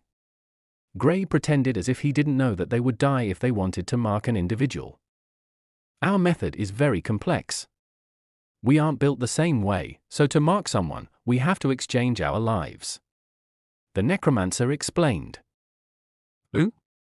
That's a little stupid. Why waste your life just to mark someone? I can do that while sleeping," Gray replied offhandedly. He wasn't bothered that the necromancer would see through his lies. The necromancer didn't know much about those from the other race, so Gray was still very much safe. "I'm sorry, my lord, I will do whatever request you have for me, but this is out of my control," the necromancer said with a sad look on his face, disappointed he couldn't meet up to Gray's request. "It's all right, can you explain to me in detail how it works?" Gray asked. This was the most important thing. As long as the necromancer could tell him how it works, then he could be able to figure out a thing or two about it on his own. The necromancer paused for some time, thinking about the procedure. "It's like this." Gray listened to what the man was saying and got a rough idea. Unfortunately, it still wasn't enough for him. If he wanted to lift this mark, then he would need to try some experiments. The mark was created by sacrificing the life force of humans. It was a very taxing issue and took a whole lot. From what Gray could tell, those above the elemental sovereign plane wouldn't necessarily die when doing this, but it would take its toll on them. Only those in the elemental venerable plane and below risk losing their lives. "Do you think it will be nice to have such an individual on my side? On one hand, he's very useful to me since I'll have an informant on the side of the necromancers, but on the other hand, I might risk exposing myself to them," Gray asked Void, who was on his shoulder. Void thought about it and replied, "It wouldn't be bad. From the look of things, he seems pretty respectful. I don't know how he was stupid enough to believe you, but it's not that bad to have someone on the other side. I believe there's a way other necromancers meet up." Gray ingrained the information of how necromancers marked people. To try this, he would need to use the same method, sacrificing life force in return for it. This was the only way he could think of. He didn't stay with the necromancer for long and told him to leave. Before the necromancer left, he handed him a communication device. This one was made exclusively for those under his command. The triplets were the first to have it. Now, the Necromancer was given one as well. He also asked for the name of the Necromancer and found out that it was Sega. Gray left. To test his experiments, he needed to think of a way to sacrifice life force. Whenever I meet a group of bandits, I'll use them. It's not like they're helping the world or anything. 2 days later. It didn't take long before Gray encountered bandits who tried to rob him. The strongest person amongst them was a third-stage Sage Plane Elementalist, and there were also 2 more people in the first stage of the Sage Plane. The bandits numbered at around 12, enough for Gray's experiment. "Void, why don't you help me out on this?" he asked with a playful smile. Void has been too free lately, not even bothering to fight whenever there was a battle. Gray was the one doing all the work. "Okay." To Gray's surprise, the always lazy Void agreed to his request. "Don't kill them, I need them alive," he reminded Void. Void nodded before going off. When the bandits saw the small cat jumping off Gray's shoulder, they all laughed. However, their expressions changed when Void released his rank 6 aura. He was already in the mid-stages, so he had nothing to fear. Void was fast and ruthless. Even though he was told not to kill them, it didn't mean he couldn't wound them. In the space of a few minutes, all 12 bandits were on the ground, unconscious. Gray was a little stupefied by Void ability. It had been a while since he watched Void fight, so he forgot how powerful he was. And compared to the last time, Void had improved, so his strength was above what it previously was. Presently, Void shouldn't have any problems with fighting against someone in the 7th stage of the Sage Plane if he went all out. Void was only in the 5th stage of the Sage Plane, but his battle strength was far above it. Chapter 933. It still didn't work. Gray muttered as the body of one of the bandits dropped to the ground, lifeless. Presently, there are 8 corpses on the ground. Of the 12 bandits, only 4 were left alive after Gray's continuous experiments. Although it was a little brutal for him to kill them in such a manner. He didn't have much of a choice. Necromancers are few and far between. He didn't know when he would meet another Necromancer. And there's also the possibility that the next Necromancer he meets will be stronger than he was. So he had to do with these bandits. They were terrorizing the world anyway. After justifying himself, he continued with his experiments. According to what Sega told him, he would need to carefully use the life force of people and slowly use it to wipe off the mark. The method in putting the mark was quite easier, however, he needed to create a method for himself since he didn't have much of a choice. Void watched from the side, staring at Gray with a bland expression. He didn't have any problems with what Gray was doing, they would kill the bandits anyway. Gray proceeded on to the next person who was staring at him with hateful eyes. They were all conscious and could see how Gray was slowly killing them. It was a painful thing watching their comrades die in front of them, but what was more painful was the fact that they knew they would meet the same fate in a short time. Other than hatred, there was also deep fear in their eyes. They didn't want to die in such a manner. Unfortunately, they were powerless against Gray. Taking the next person, Gray sent his spiritual consciousness into the body of the man, and before long, the life essence of the man slowly seeped out before forming a spiral seal in the air. After the seal was completed, it shot into Gray's back, entering the upper right shoulder. Gray focused entirely on the mark on his back, waiting for any changes. After some time, he shook his head with a sigh. Still not this way. Whenever he said this word, the others who were alive would feel untold fear since they knew one of them would be next. At the moment, the remaining 3 people were praying that Gray was successful on the next person. This way, at least 2 of them would make it. Gray didn't continue immediately, rather, he walked to the side and sat down with his eyes closed. He started to analyze the technique once again. Time slowly went by and that day ended. Gray was unable to get the technique. Only one of the bandits was left alive and he was scared out of his wits, he couldn't even open his eyes. He watched his comrades die, and now he was the only one left. The killer was staring at him with his unforgiving eyes. They had all begged, it was to no avail. He didn't know what else he could do. Just like the others, he met with the same fate, dying under Grey's hands. A shame, they're all dead. I feel I'm getting closer now. Grey shook his head in disappointment before turning his eyes to Void. When Void heard his words and met Grey's eyes, he hastily said, "Don't even think about it." "What? Scared?" Grey asked with a smirk. Void didn't respond, but he created a larger distance between them. He wouldn't give Grey the chance to use him for his experiments. "Why would you even think that I would want to use you?" Grey was a little surprised by Void's attitude.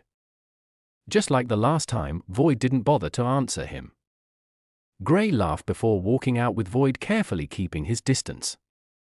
"Stop playing around, we need to get moving. I've already wasted a day trying to create this technique." He turned to Void with a serious expression. Now he understood why no one had been able to remove the mark from anyone marked. There had been multiple cases of powerful experts trying to remove this, but it has proven to be impossible.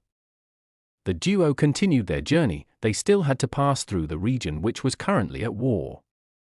Maybe he would see people he would use for his experiments there. In such a chaotic place, there were bound to see people who would want to cause troubles. All he had to do was to take care of them and use them for his experiment. His greatest concern at the moment was how to get rid of this mark on his body that had made him a beacon for necromancers within a specific range. What was worse was that he didn't know the range of the current mark. 1 month later, Grey and Void were standing in front of a city gate. They had gotten to the Laurel region, which was in chaos due to the ongoing war. With their skills, they naturally didn't need to fear too many people. In the Aurora continent, the Sage Plane had the majority of the people.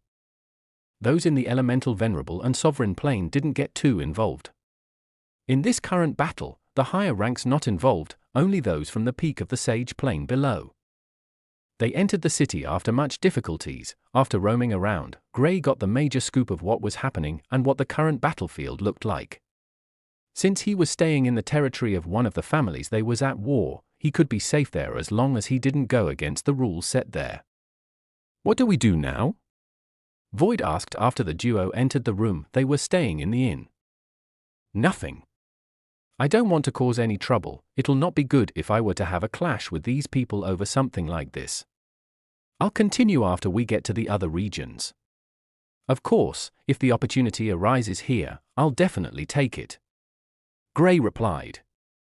The next day, the opportunity Grey hoped for arose in a surprising manner. The city he was staying in was one of the major strongholds for the battle, but since it was also a route to leave this area, a few people were allowed inside.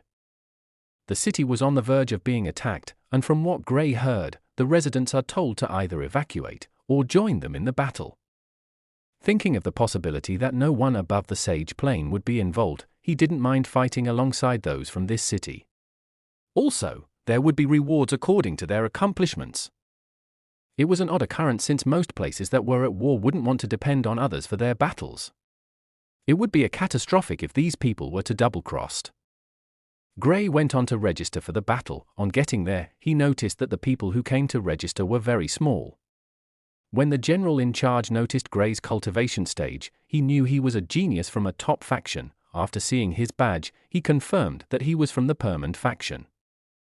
Although the Permanent faction was far away, it was still pretty famous some decades back, so its name spread all the way to this region. The general was also in the Sage Plane. The only difference was that he was at the peak, while Grey was in the early stages. The general didn't forget to warn them about the danger of getting involved. Everyone knew what was at stake. They might lose their lives. This was also one of the reasons why most of the residents there didn't apply for the battle. With his strength, he was one of the few people who was given the green light to fight in the forefront of the battle, as per his request.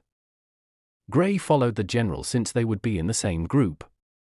Outside the city gate, hundreds of people could be seen dressed in armors, prepared to fight. The warriors from the city stood on the city wall, staring down at their opponents. They all had fiery eyes as they were prepared to explode with all their might in a short moment's notice. The general flew into the air, along with all those in the Sage Plane. When they took off, those in the Overlord plane and below charged down, their opponents were on the ground. Grey picked an opponent in the third stage of the Sage plane just like himself.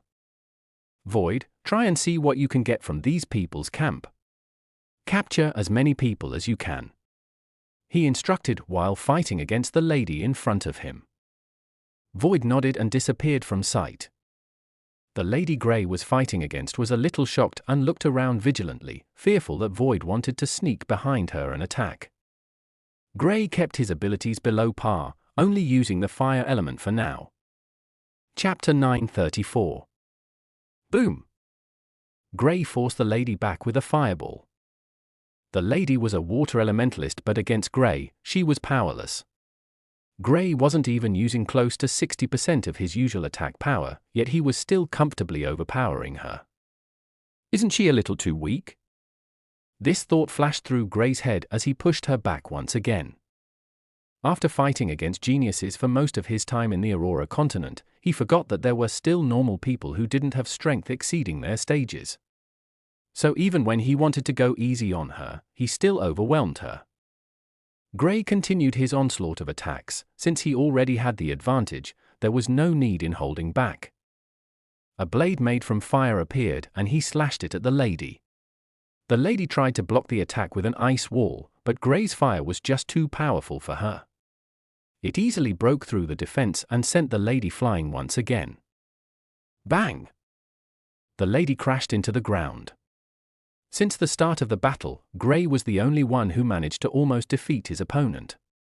It hadn't even been up to 3 minutes, yet his strength was already made known to the others. He naturally attracted the attention of those fighting beside him. A middle-aged man who looked to be around his late 30s rushed over to block Grey so he would not be able to attack the lady who was trying to stand up. The man was in the third stage of the Sage plane just like the lady, but his aura was much stronger and it was clear that they were not on the same level. With a powerful roar, the man charged at Grey. He was an earth elementalist and he wanted to use his superior physique to overpower Grey. When Grey saw him charging towards him, he smiled and waited for the man.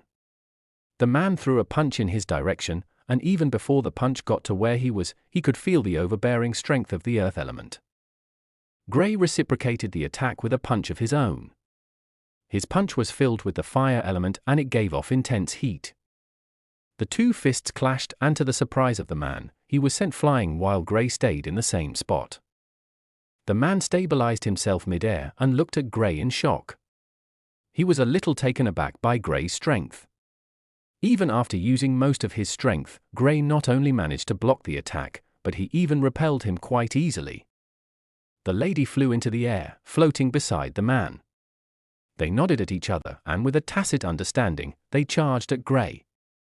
Grey stood alone in the air, waiting for the duo to attack. Just as they got close to him, he unleashed a sea of flames that started to spread out with terrifying power. Fire arrows shot out of the flame, aiming at the duo who were rushing his way. The man and the lady blocked the attacks as they drew closer to Grey, attacking him with their respective elements. Grey dodged their attacks and countered. While Grey was fighting against two people, the battles around had started to heat up. Their task at the moment was to stop the people who wanted to invade the city. Those above the Sage plane didn't take part in the battle since just the ripples from their clash would destroy the city. If not for an array covering the city, it would have been destroyed by the ripples from these Sage plane experts already. Grey was not the only youngster there. Close to him, there was another youth who was in the Sage plane. His cultivation was a little lower than Grey since he was in the first stage, but his attack power was far above the first stage. He was holding his own against a third stage Sage plane elementalist. Even though he didn't have the advantage, he wasn't being subdued by the other. There were two more who stood out, while in the battle of those in the Overlord plane, there were multiple youths. Some of them came here to gain experience from these battles. It was quite valuable, however, it was also dangerous. Grey didn't think too much about others. He naturally wouldn't let those around him die since it would put him under pressure, but he also didn't want to show too much strength. He sent the man flying while holding off an attack from the lady. The lady grabbed his leg with a tentacle made from water and dragged him closer to the man. Before Gray could cut off the tentacle, the man was already prepared and slammed him with a large earth hammer. Gray didn't bother with the tentacle any longer and slashed his fire blade at the hammer, tearing it into two. After doing this, he was tugged to the side once again, but he managed to resist the pull, attacking the lady with a rain of fire. The lady created a water dome to block the attack, but Gray slashed his fire sword at it and created an opening for the fire rain. The attack was just about to hit the lady when the man stepped forward once again and blocked it on her behalf. Gray was a little irked by this. Normally, if he used his space element as well, he would have taken them out a long time ago. Void, how are things going? He tried to see what Void had gotten so far. Thousands of meters away from the battleground. Void was going through a camp silently. There were elemental venerables here, and he knew any mishap, he would be found out. He didn't need to hurry, but now was the best time to raid this place. Well, it couldn't really be called a raid, more like taking when they were not around. He had searched through almost all the tents around, and other than a few things, he hadn't seen anything useful. He strolled into one of the tents and his eyes lit up. There were weapons here. Although elementalists rarely used weapons, the same can't be said for when they were fighting a war. In wars, weapons can not only be used to increase strength, but also defense. Gray's voice rang in his head at the time he appeared there. I just got to the place where they keep their weapons. It's pretty nice, and shiny. He replied while licking his lips. Take everything, we might need to sell them later in the future. Gray said. You don't need to tell me twice. Void said while emptying the entire place. Even before talking to Gray, he had started to take the weapons, so when Gray told him to take them, he was already almost done with the things. After taking it, he walked to the next tent. There were still some more tents he hadn't checked out, so he didn't mind taking a look around. While moving, he saw a crystal in one of the tents. There were over 7 people inside, and all of them were in the elemental venerable plane and above. However, they didn't enter Void's eyes since all he could see at the moment was the shiny crystal. I need to get it, he said to himself. He decided to wait for the men to leave the place and steal the crystal. He didn't know what it was used for, nor did he care at the moment. Back on the battlefield. Gray had taken down his opponents as he looked at them from above. Turning around, he noticed the first stage Sage Plane Genius was in trouble with his opponent as he was being overwhelmed at the moment. Gray rushed over to help him out. It would be a shame if a genius died in such a battle. With a smack, he sent the third stage Sage Plane Elementalists fighting against him flying. The young man looked at him with grateful eyes. Thank you. It's okay. We should help each other. Gray replied casually. He turned to go after the man who was beating the youths a moment ago. He continued attacking while the man blocked with his life. From the first attack, he knew he was not on Gray's level, so he tried to drag another person to help him out. Gray was not bothered by multiple opponents, he could easily fight against them. It was time for him to bring out his space element. When the 2 people stood facing him, he vanished. Their pupils constricted since they didn't think Gray was a space elementalist as well. Gray appeared beside them and exploded with a fire element burst attack. The duo tried to block the attack but were sent flying. Gray vanished once again, appearing beside one of them and sending him off. Chapter 935. In the blink of an eye, Gray had killed the 2 men. Gray's strength was well above them, so he had no problems with quickly disposing of them. The young man in the first stage of the Sage Plane was awed by Gray's strength. Even though he had seen his seniors who had the same ability, he still didn't expect Gray to be so powerful. Gray looked around and decided to look for his next opponent. Although he wasn't really in need of too many things, he could ask for books on arrays as his reward for his service. The young man didn't expect Gray to leave just like that. Time went by slowly, and before they knew it, it was already over 2 hours since the battle started. Gray had started to attract the attention of most of the people there. His fame in the battle grew when he defeated an opponent in the 5th stage of the Sage Plane. These people knew that there were geniuses who could easily fight above their stages, but Gray was doing it with such ease that they started to doubt their own strengths. In the span of 2 hours, he had single-handedly taken down over 10 Sage Plane Elementalists, and 3 of those 10 Elementalists were in the 5th stage. The tide of the battle slowly started to change, not just on the Sage Plane side, but on the Overlord Plane side as well. A few of the youths who registered were geniuses, and their strength was almost comparable to 2 people in the same stage of these warriors. The only difference between them and these warriors was experience. As long as they had enough experience, they could easily fight against 3 to 5 of these warriors in the same stage as them without any fears. When those from the other side saw how the battle was going, the Peak Sage Plane General from the other side locked his eyes on Gray. Presently, even if they lost the battle of the Overlord Plane, they couldn't afford to lose the one for the Sage Plane Elementalists. Gray was the main catalyst to the battle at the moment. He was the one making the momentum for those in the city increase, and if things continued in this manner, it was only a matter of them before they became undefeatable. The general gave a loud roar and forced the Peak Sage Plane General fighting against him from the city. He shot after Gray. With his speed, sonic booms resonated in the air as he shot through the air trying to take out Gray. Gray noticed the man coming from the start. He wasn't bothered since he could easily take care of himself. However, those from the city freaked out when they saw this. They were scared out of their wits. Gray had been one of the standout fighters, and he had also helped a few of them from tough positions. Now, he was in danger. A 6th stage Sage Plane expert from the city he helped out some time ago rushed forward, blocking the path of the general. When the general saw that a 6th stage Sage Plane Elementalist was trying to block his path, he snorted coldly and threw a fist at him. The fist turned into a large flame that engulfed the man. The man's scream resonated across the battlefield, and he fell from the sky. He wasn't dead. It was almost impossible for a Peak Sage Plane Elementalist to kill an Elementalist in the 6th stage with a single strike, but it was quite easy for them to injure them. Gray shook his head when he saw this. He didn't want anyone to die a meaningless death trying to protect him. If he wanted to, he could easily kill this Sage Plane Elementalist coming his way. But since he wanted to keep his true strength hidden, he smiled and brought out a talisman.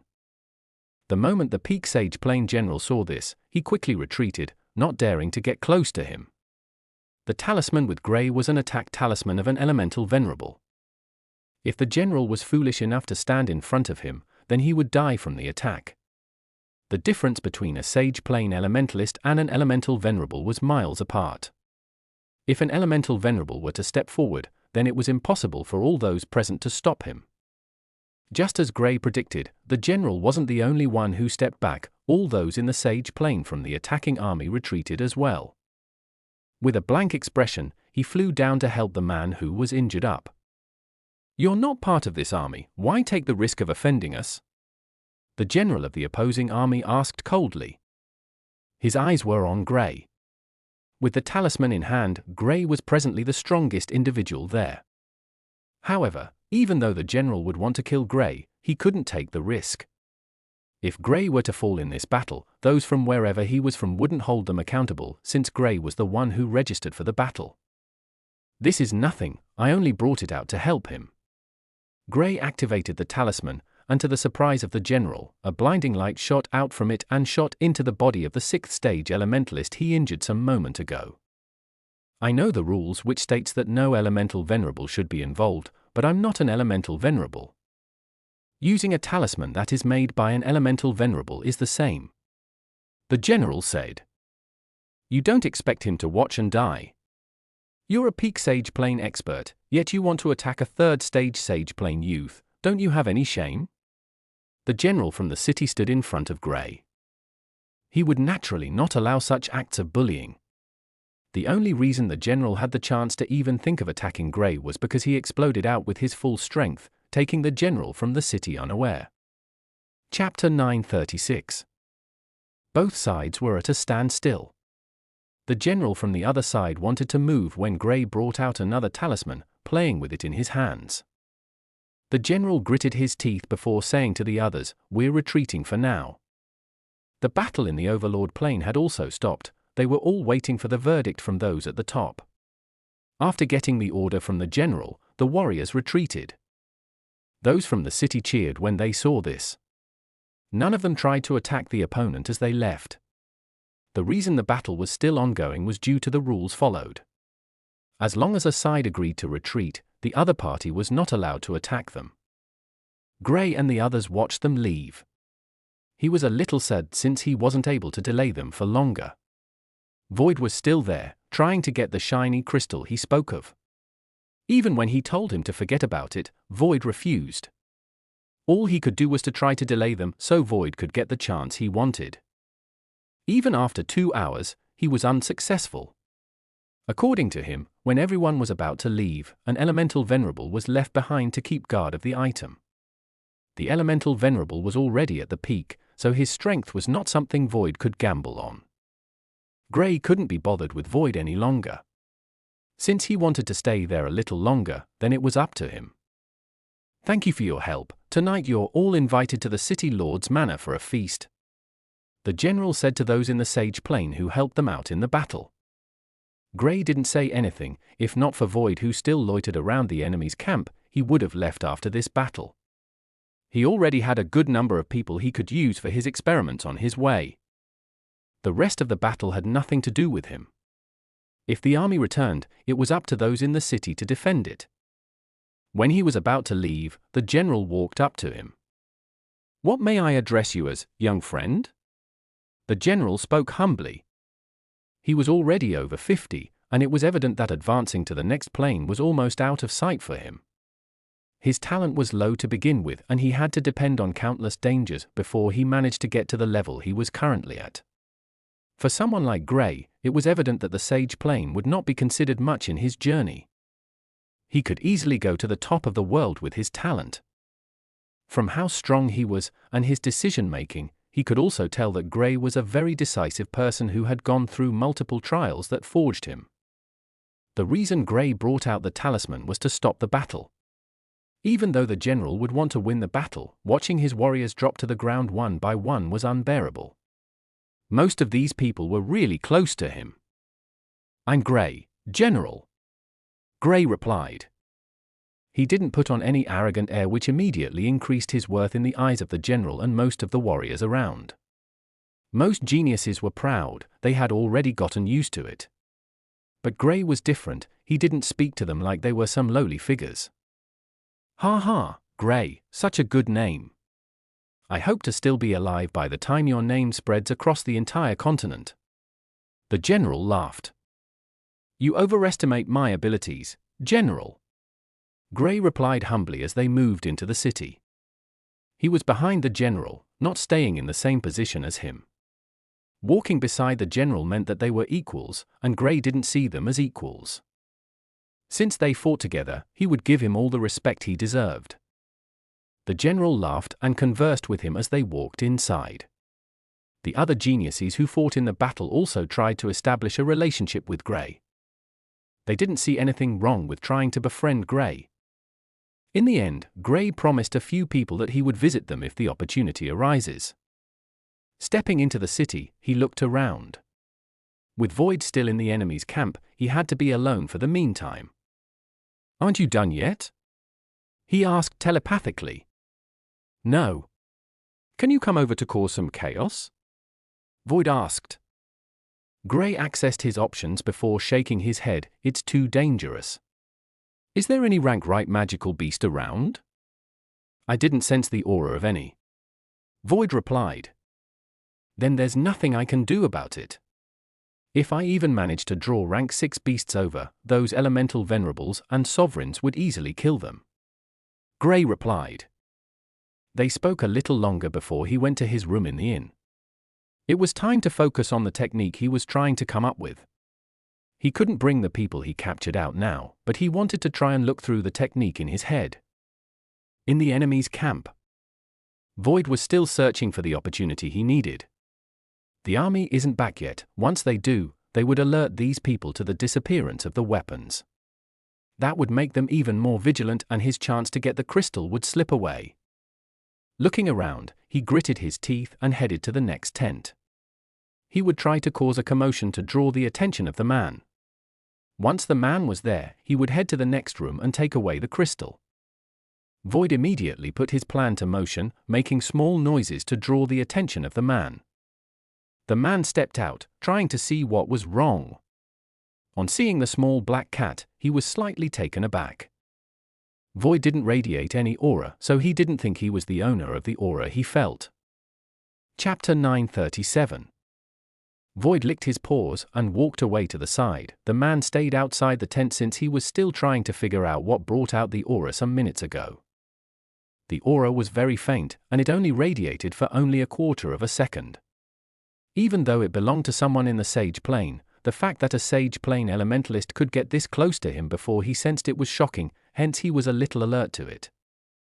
After standing outside the tent for around a minute or so, he walked back inside. However, he froze mid-step and his pupils constricted. "Where's it?"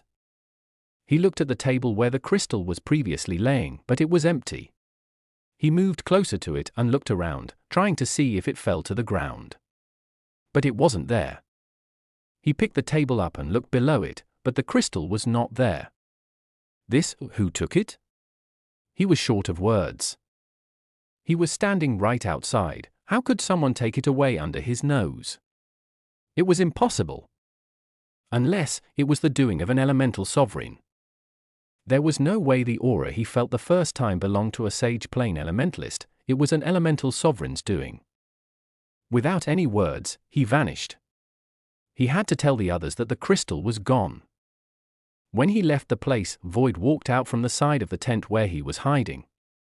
He was afraid to use the space element to escape since it might give him away. He could hide his aura completely, but the moment he used an elemental skill, the man would most definitely sense it and that would give him away. The crystal was still in his hands, but he was able to hide its aura from the man, so the man didn't sense it. "Looks like it's quite valuable, I'll keep it for them," he thought with a snicker before disappearing. The man was gone, so there was no need for him to be afraid anymore. "Gray, I'm done," he reported while leaving the place. On his way, he saw the troops returning. He couldn't help but laugh when he thought about their reactions when they find out that their weaponry was empty. Making so many weapons costs a lot, so they would feel depressed when they notice that it's gone. Back in the city, Gray was still resting when Void appeared beside him. He opened his eyes to look at Void. "What did you get?" he asked nonchalantly. He wasn't too concerned with the crystal since he knew it was Void's item. Unless it was very important, he wouldn't want to take it from him. "Just a shiny antique," Void replied protectively. "When are we leaving?" Gray looked at him for some time when he saw his reaction. "Tomorrow, I still have some things I'd like to take from them." His contribution in the battle was huge. He wanted to take as many books on inscriptions as he could. If he didn't, it would be a waste of his time. Void nodded and went to sleep on the side, not wanting to bother with Gray, who was researching the technique. "Oh, I also got around 10 people," he said. "I have around 20. The room fell silent and time went on. Before long, night fell. It was time to head to the city lord's manor. The general invited him over, so he would naturally go. The reward was very important to him. He left his place and headed there in no time. On getting to the city lord's manor, he was ushered in by the guards who were already told of his arrival. The moment he mentioned his name, they brought him in. When he made his appearance, the others in the area all turned to look at him. Some of them even got up from their seats to look at him. Gray didn't like too much attention, but he was already used to it since he had participated in multiple tournaments. The general walked over to him with a glass of wine in his hand. He took him over to where the elemental venerables were. Although he was a junior, these experts in the elemental venerable plane didn't look down on him. They already heard of his battle credits and knew he would grow up to become someone that even them might have to respect. The city lord was an old man whose hairs had turned gray. He looked at Gray with a soft smile. "Thank you all for your help today." The city addressed those who came to help them. Gray was currently seated with those in the elemental venerable plane. He didn't say much, only conversing with them whenever they spoke to him. When the city lord was done talking, he told them to head to army camp for their rewards. Gray only waited till the event was finished before he walked over to the army camp. Do they do this every time people help them out? He couldn't help but wonder. Even though these battles were not frequent, it was quite odd that the city lord would have to host everyone who helped them out every time. Gray would have preferred to take his rewards and leave. Heading to the army camp, he met with the general once again since he was in charge of this as well. What would you like to take, young friend? He asked Gray with a smile. What can I get? Gray asked. He didn't know his battle credits, nor did he know how the exchange takes place. For every Sage Plane expert you take down, you have 200 battle credits. Since you took out 12 Sage Plane elementalists, you have 2,400 battle credits. The general explained. When the warriors around heard this, they sucked in a cold breath. They walked over to a board that was hung on the side.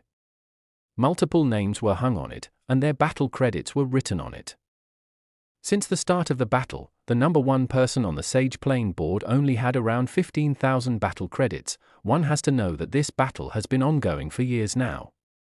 And the number one person on the Sage Plane had been fighting since he was in the early stages of the Sage Plane. Chapter 938. Gray's name was placed in 30 with 2,400 battle credits. He was only involved in one battle, which didn't even last as long as the others usually last, and he was already in the top 30. For helping your comrades in the battlefield and also helping stop the battle momentarily, you're awarded 500 battle credits each, taking your total to 3,400 battle credits. The general continued. Gray didn't think too much of this. He only helped them with the mindset of not wanting to be on the back foot. He didn't expect they would also give him battle credits for it.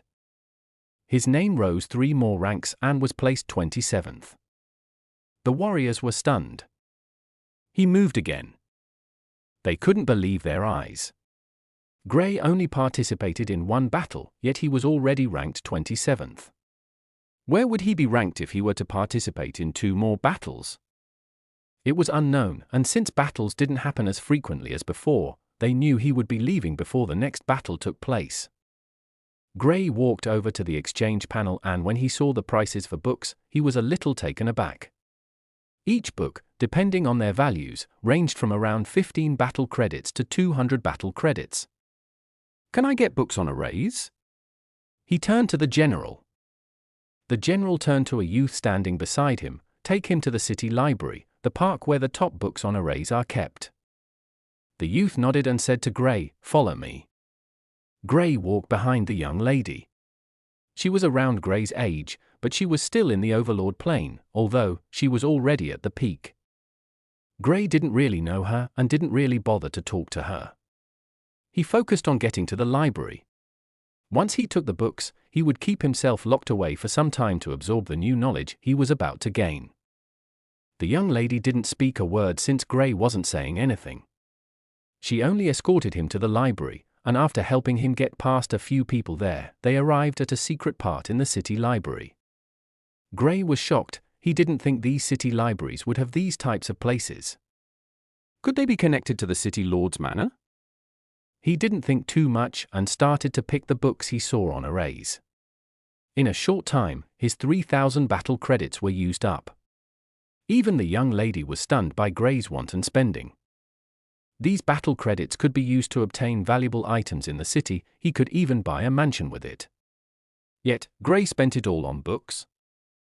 She looked at Gray weirdly but didn't say anything.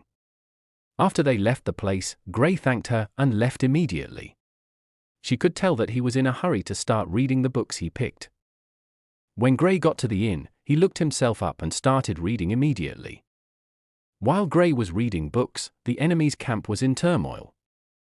The crystal void stole was very important to them. It was an item helping them seal a magical beast. Once it's lost, the magical beast would be unleashed. The main thing was that the magical beast was kept in an hidden space in the crystal. However, once it's released, it would appear in their camp. It was connected to one of them.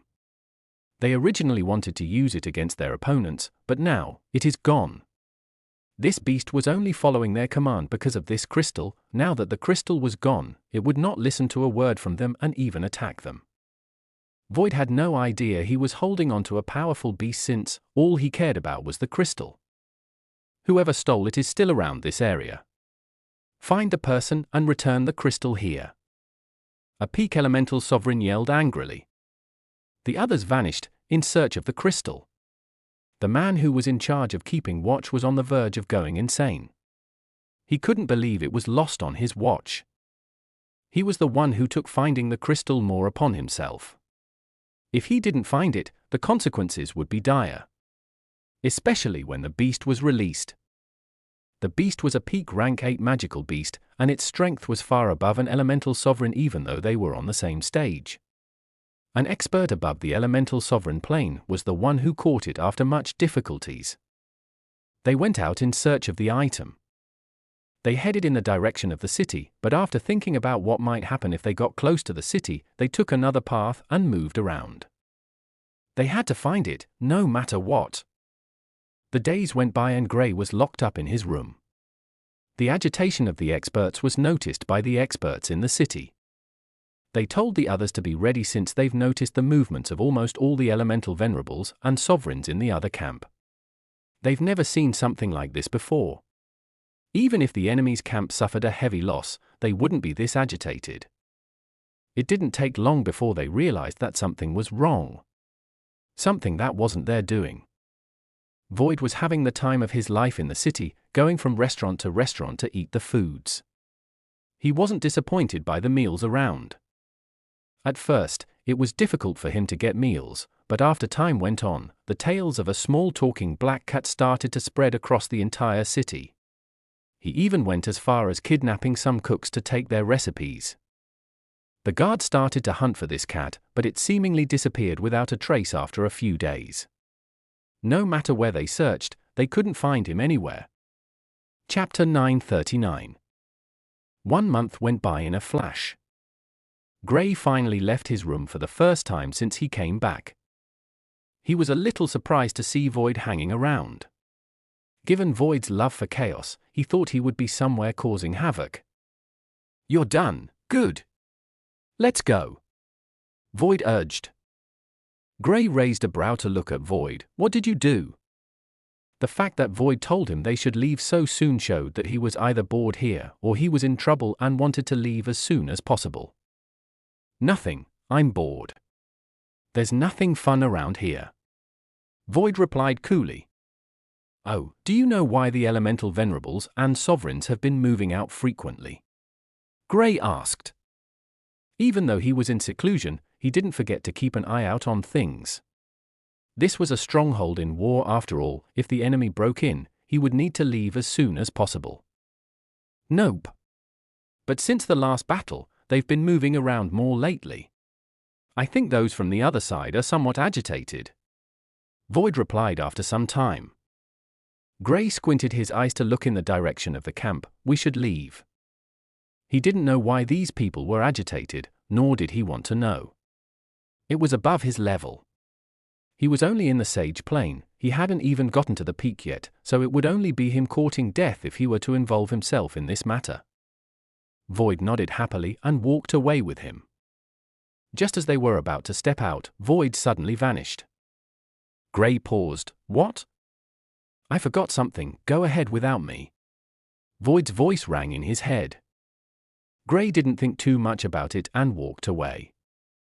When he stepped out of the inn, the city was still the same, but he noticed guards were moving around. After walking for some time, he saw a poster. On it was a black small cat. The description of the fit perfectly fit a certain someone that had been with him for years now. Gray finally understood why Void didn't come out with him. He must have sensed the guards and went into hiding. That guy, what did he do now? He couldn't help but complain. However, he continued walking. Void's actions had nothing to do with him, so he wasn't too bothered with it. All he wanted to do now was to leave this place and try out his newly improved technique. He wanted to use the help of arrays to extract the life force of the elementalists and use them to wipe off the mark. From the start, he wasn't too confident, but now, he felt there was a bit of a chance that he could really wipe off the mark. While he was focused thinking about how to remove the mark, he suddenly felt something in his ring. Bringing it out, it was a message from his teacher. His teacher had been in the Aurora continent for around 2 weeks now. Gray was a little ecstatic, but when he found out his teacher was in another continent, he couldn't help but shake his head. There was no way he could meet up with his teacher with his current speed. Not just that, but he couldn't afford to sidetrack at the moment. The time for the competition for Sylvia's family was almost up. He had just over 6 months or so. He had to get there as soon as possible. On his way out of the city, he encountered the general who was at the peak of the Sage Plain. "Young friend, you're still here?" the general asked. "Yes, but I'm on my way out," Gray replied with a nod. "Be safe out there. From what I heard, those guys from the other side are searching for something and they're stopping everyone outside the city," the general warned. "Oh, by chance do you know what they're searching for?" Gray asked. Moving out now was a little risky since he had to face the risk of being attacked by those elemental venerables or even sovereigns.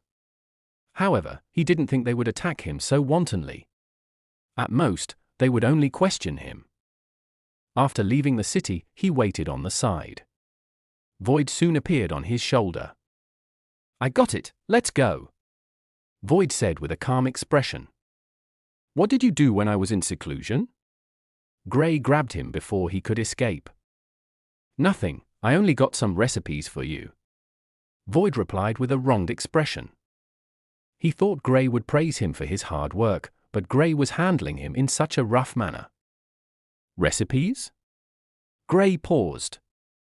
Void went on to tell him all that happened. Of course he excluded some parts, but Gray got the general gist from him. Gray shook his head and started to leave the place. As long as Void didn't kill anyone, it wasn't really a big issue. The only reason these people were hunting for him was because he was causing unrest in the already agitated city. If not, they wouldn't even be bothered with a thieving cat.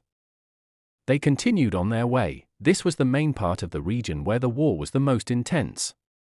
As long as they left the city, they would go into a relatively safer part of the region and they could start using teleportation arrays once again. 3,000 kilometers away from the city, Gray and Void stopped as there was an ongoing battle in front of them. From what they could tell, it was between people above the Sage Plain. The thought of watching came to Gray's head, but when he recalled what happened to him the last time he watched high ranks battles, he couldn't help but shirk away. He would just maneuver through the side.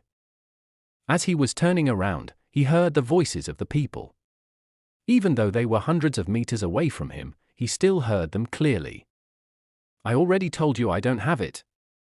Why don't you ask that incompetent moron who couldn't keep it safe?" Chapter 940. "You're the one who has always wanted the crystal, stop pushing the blame away. I know you have it. Even if you don't, you must be involved in its disappearance. How many times will I tell you, I don't have it?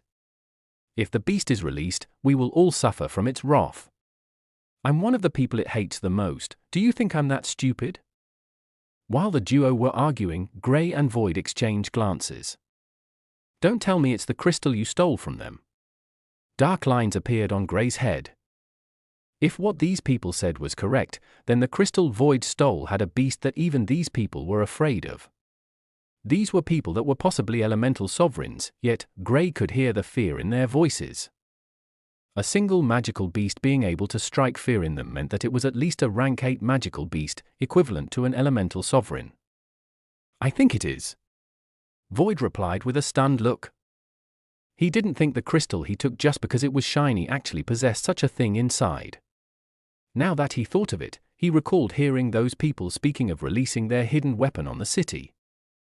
He didn't really attach too much importance to it since all that mattered to him was getting the crystal. Now that he got it and overheard these people, he knew how valuable and dangerous the item he had with him is. "Throw it away," Gray said straightforwardly. They couldn't take the risk of having something like that with them. Yes, it was sealed in the crystal, but if it were the break out of it, just its aura alone was enough to kill the duo. They wouldn't even have the time to pick up the crystal before it killed them. It was just too risky. No, we'll release the beast and let it do as it wills. I'll keep the crystal. Void refused. After going through so much trouble to get it, how did Grey expect him to discard of it so easily? It was impossible. Are you nuts? What do you think it will do once it's no longer trapped in the crystal? Grey felt like skinning Void alive. Find us to thank us? Void asked with a forced smile on his face. It'll find us to kill us. Do you think it doesn't know that we can keep it back into the crystal? Only when it holds the crystal is it truly free. Grey knew Void was aware of all this, but he was being stubborn about it because of the crystal. Stop being so negative. Do you even know if it's a nice guy? It might even be related to Lord Cat. Void replied. Grey couldn't help but furrow his brows. He tried to grab Void, but Void was quicker and he escaped quite easily. Grey gritted his teeth and went after Void. He had to speak with him. This cat was too much. The ripples from the battle continued and spread to the area the duo were. It didn't take long before one of the experts fighting sensed the presence of some people in the forest. Without saying anything, they went after the person.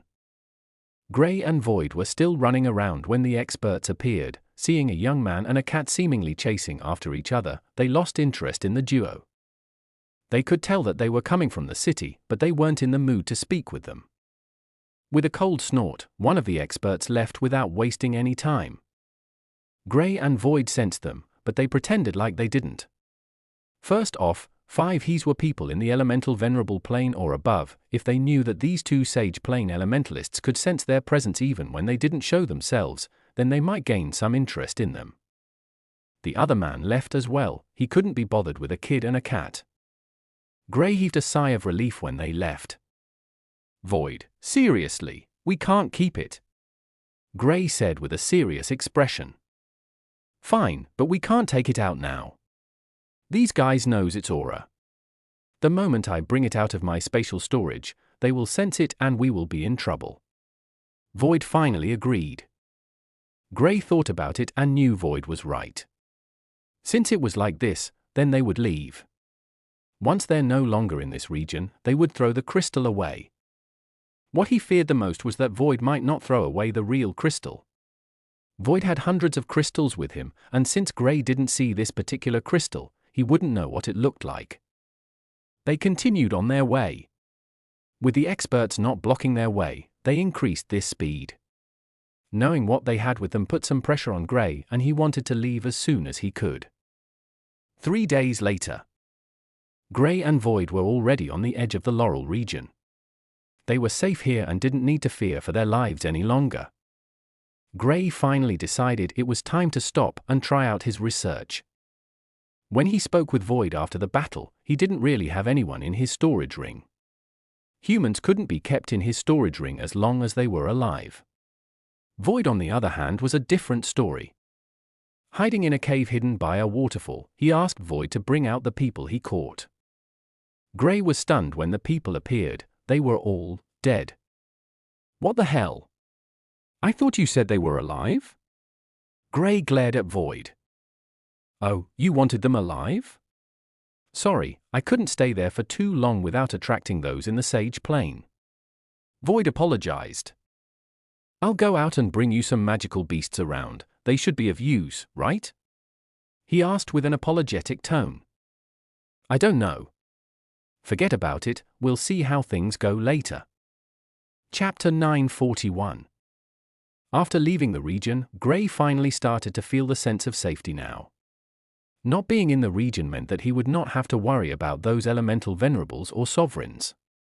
The necromancers were already giving him enough headache. If more people joined, he might probably not be able to make it. 2 weeks later. Grey and Void were staring at a group of beasts that was looking menacingly at them. Behind them was a young girl who was around 10 years old. Don't worry, you'll be fine. Grey said with a soft smile.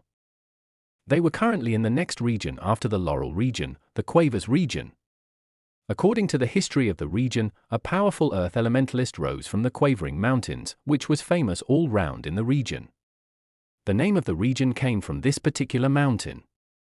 The mountain is said to be a holy land for earth elementalists across the entire continent. Grey and Void planned to visit the place before leaving this region. Even though they were in a hurry, it didn't mean they couldn't see such a famous place. Besides, it was around the place they were going to pass through, so they weren't really sidetracking. On the way to the Quavering Mountains, they went through a small town and went on to see this young girl surrounded by beasts. All the beasts were in the origin plane. For someone of Grey's current level, he wouldn't even glance at an Overlord plane elementalist, much less these beasts at the origin plane. He released his aura, and the beasts immediately showed fears in their eyes. Without a second thought, they fled in all directions. The young girl looked at Grey with awe in her eyes. Grey smiled at her. "You're fine.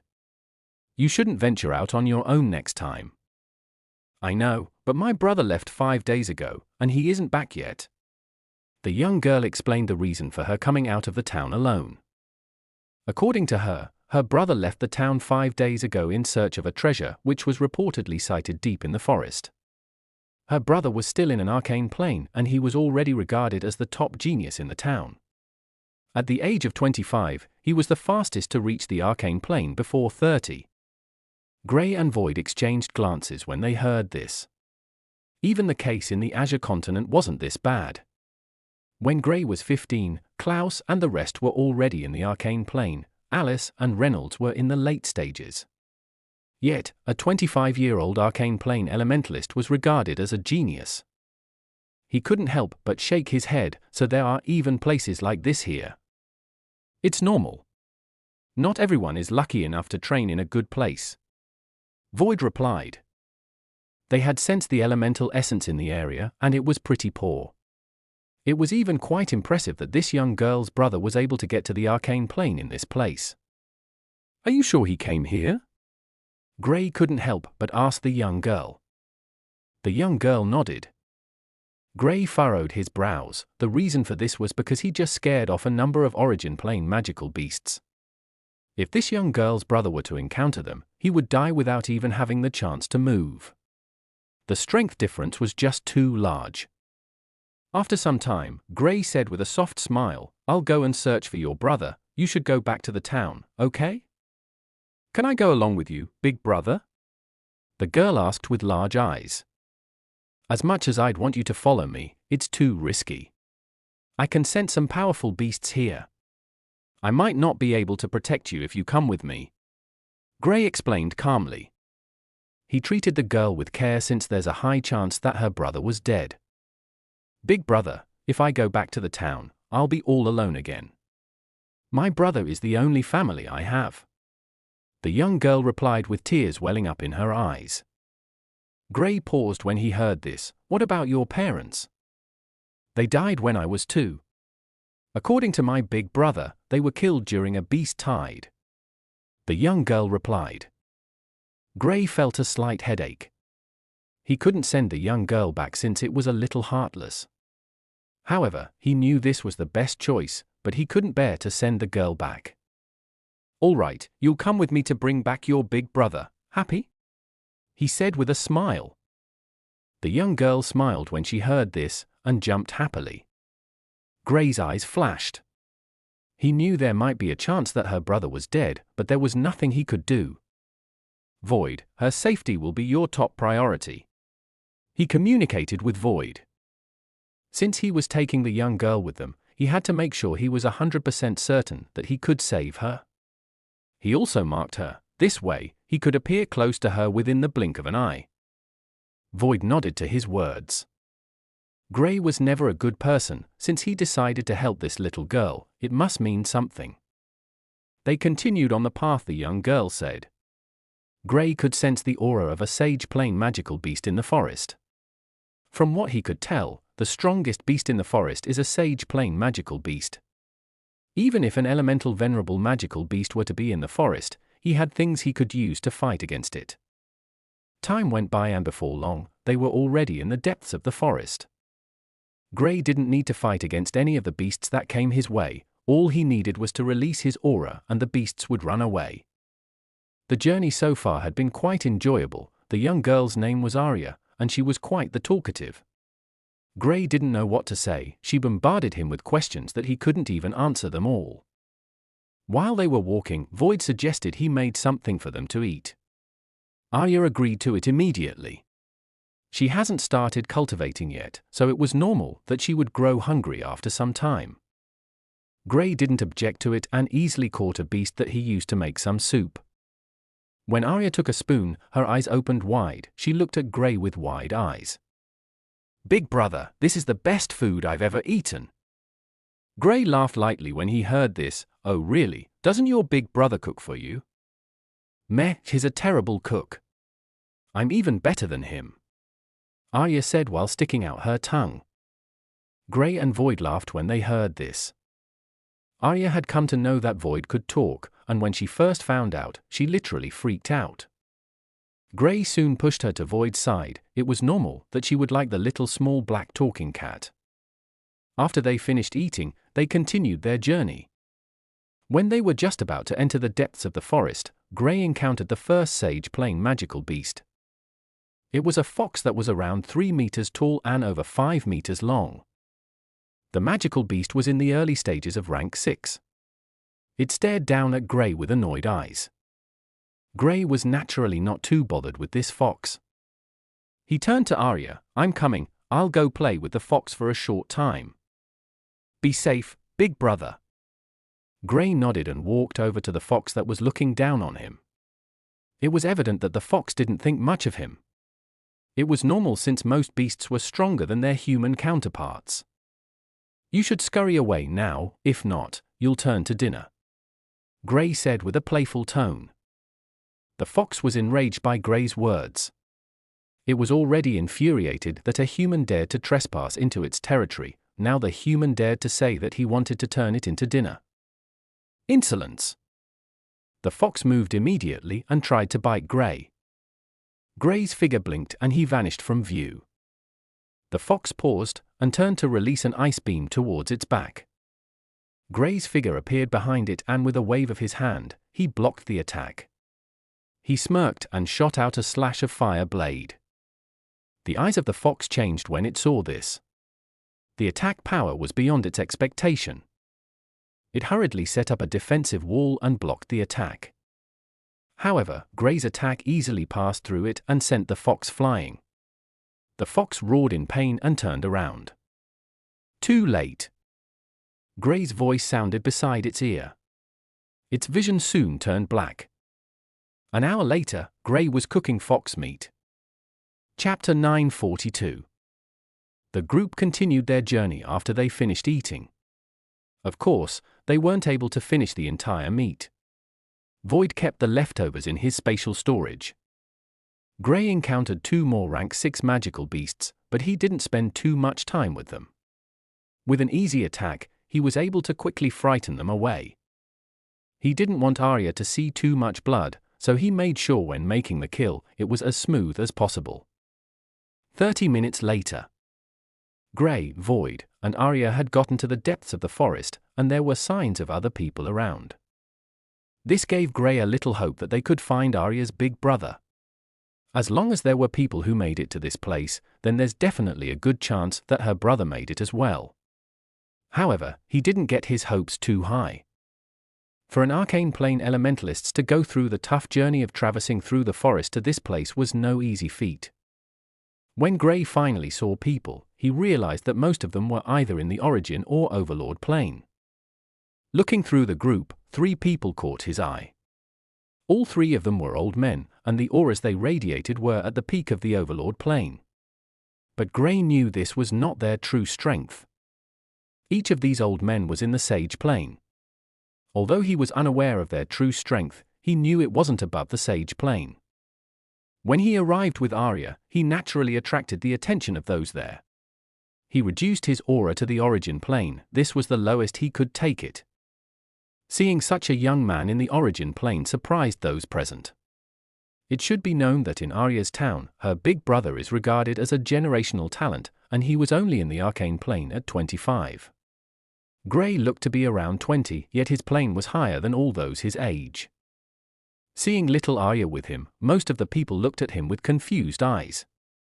Bringing a child with him to cross through the forest was even more dangerous than coming alone. If he's alone, he could easily escape, but since he brought a liability, then he would have to not only look out for himself, but he also had to look out for Arya as well. After glancing at him, they all turned away. They were not acquainted with Gray, to begin with, so after the first few seconds, they all turned their attention to the matter in front of them. There was a passageway in front of them, but it seemed to only allow a certain number of people inside at a time. Presently, there was a thin veil in front of it. If touched, it would immediately attack the person. Void, check it out. Gray didn't want to make any move since he didn't want to draw more attention to himself. Seeing the number of people present, it was only a matter of time before more arrived. He had asked Arya if she had seen her brother, but she shook her head. He wanted to know if they would head in or not. Void vanished from sight, and some minutes later, he returned. The barrier is set up by a Peak Sage Plane Elementalist. If my guess is correct, this must be where the Elementalist cultivated. Also, I smell the aura of death, although it's faint, it's not hidden. Gray nodded before deciding to stay on the side. He could force his way through, but since these two Sage Plane Elementalists were biding their time, he would do the same. Time went on, and every hour, the barrier would open up and people would rush in. Some of them were a little unfortunate, and when the barrier closed back up, it cut them in half. This made the others apprehensive. The same scene occurred the next time the barrier opened up. Gray couldn't help but shake his head. These people knew all too well how risky it was, but they still wanted to make sure they had a head start ahead of those who were still outside. The scene of the Elementalists being cut apart by the barrier was seen by Arya. She clenched her fists in fear. "Do you think my big brother is among the corpses there?" she asked after summoning enough courage. "I doubt that." Gray didn't give a clear answer. Although he wanted to give Arya hope, it'll be stupid to assure her of the safety of her brother when he hadn't even set his eyes on him. From what he knew, it had been a while he came here. There's a chance that he even left after seeing too many experts. The only way he could find out is if he entered the place. He waited for 2 more hours before going in with Arya and Void. They were part of the last group to enter the place, and he wasn't too bothered. If there were any good things here, it wouldn't be of much use to him anyway. The owner of this abode was a Sage Plane Elementalist who was either dead or already broken through and left this place in hopes to help others. With Gray's current strength, anything below the elemental venerable plane didn't catch his eyes. When he entered the passageway, he saw an almost unending path that stretched as far as the eyes could see. Gray spread out his spiritual senses and easily found the loopholes in this place. There were traps, but to him, it didn't mean anything. He walked ahead with Arya and Void without bothering about anything. While others trod carefully, he walked in a carefree manner. Screams soon started to resonate across the place. People were being killed by the traps. Gray set up a mental barrier around himself and Arya. Since she was not an elementalist, there was no way she would be able to sense it. Chapter 943. Arya was oblivious to the painful screams around her as she spoke enthusiastically with Gray. Gray even went on to tell her some jokes he picked up from Clouse. Arya was pretty much the first person outside his friends he had taken a liking to. She was more like a younger sister he never had. At first, he only wanted to save her when he saw she was surrounded by magical beasts, but after traveling with her for some time, he had grown to enjoy her company. She was a young, enthusiastic and curious little girl. Gray felt a little sorry for her when he heard her parents were dead. With the current flow of things, there's also a high chance that her brother was dead as well. He was optimistic, but he didn't feel too confident in being able to find her brother alive. They could be said to be in almost the same situation. His father left when he was still very young, and after that, his mother left as well. Although he didn't know their current state, he felt that they were still alive. The mystery about his family was quite complicated that even he knew nothing about it. Other than his family name, he had nothing else. He had even forgotten the name of his father. His mother's memory was still very fresh in his mind, so he knew that as long as he got to sense her aura, he would be able to locate her. After being alone for over 5 years, he didn't really have much hope in his parents. To be honest, he was a little disappointed in his parents. If there were secrets, he felt they ought to tell him. He only found out about the orb in his body after 15 years. He went through humiliation for 3 years because of it. His mind wandered as they traveled. He was still a little worried about the situation of his parents, but there was nothing he could do at the moment. Strength, that's all that matters, he thought to himself. He made sure to cover the corpses ahead of them so that Arya would be unable to see them. As they went on, he noticed that there were over 100 corpses. This was after moving only around 800 meters. They walked another 200 meters before he saw the end of the tunnel. While walking, he made sure to look around for anyone that matched the description of Arya's brother. He looked at the corpses on the ground specifically. One of the things he noticed along the way was that over 95% of the corpses belonged to arcane plane elementalists. This meant that the survival rate of those in the arcane plane here was really low. He had seen only a few origin plane elementalist corpses, which seemed to prove his hypothesis. They walked out into an open space. It was an underground cave that spanned over 2 kilometers. Gray looked around and saw everyone rushing in a single direction. He didn't hurry over like the rest, slowly following behind while trying to see if he could find Arya's big brother. He also spoke with Arya along the way. Before long, he got to the place everyone was heading to. Even before getting there, he noticed that everyone seemed to be standing some distance away from a figure sitting crossed legs. His eyes changed when he noticed something about the figure. He's dead. The figure didn't make any movements, and even though he was over 200 meters away from the figure, he could tell that he was dead. Is this the owner of this place? He questioned himself. He felt the answer was most likely yes. The figure was that of an old man. Gray wasn't too intrigued by the man since he was also in the sage plane, but there was something that threw him off his feet. He could sense a slight aura of the darkness element circulating around the man. Even though it was very faint, he could still sense it. Do you sense that? He asked Void. Void nodded. His expression was grave. I have a bad feeling about this place, Void said. Gray also had an ominous feeling about the place, but he didn't let it stop him from moving ahead. His current task was to locate Arya's brother and leave this place. Stay here with Void, he'll take care of you. I'll go find your big brother real quick. Gray bent down to Arya's level and said with a soft smile. Arya nodded before staying behind the boulder they were standing. Gray nodded at Void before moving out. He had to get the gist of what was happening, and without examining the place, there was no way he would be able to do so. He already decided to scout for Arya's brother while doing this. 10 minutes later, he looked at the corpse sitting crossed-legged. Is he really dead? Confusion flashed through Gray's eyes. There was a large array in this place that seemed to siphon all the essence in this cave in the direction of the dead man. Gray wouldn't be bothered if that was the only thing, but the essence of those who were dead was also being sucked out and moving in the corpse's direction. The real reason he was worried was that he had seen something almost identical to this back in the magical beasts forest in the Azure continent. Although it was a little different, it was almost the same case. He decided to search for Arya's brother first. There's a chance that this old man did this while he was still alive in hopes to break through, but he failed in the end, and after coming to the end of his lifespan, he died. Even though Sage Plane elementalists could easily live over 1,000 years, there were still a few things that could shorten their overall lifespan. A serious injury could take out over 500 years from their lifespan. Chapter 944. Gray didn't go close to the corpse since it was best to stay away from it. What everyone was staring at presently was the box beside the corpse, as well as the storage ring in his hands. Being an expert who was around the peak of the Sage Plane, even if he wasn't rich amongst Sage Plane elementalists, he was definitely more wealthy than these Origin and Overlord Plane elementalists who came from small towns around. Any small treasure from the man could easily help boost the strength of an Arcane Plane elementalist in a matter of days.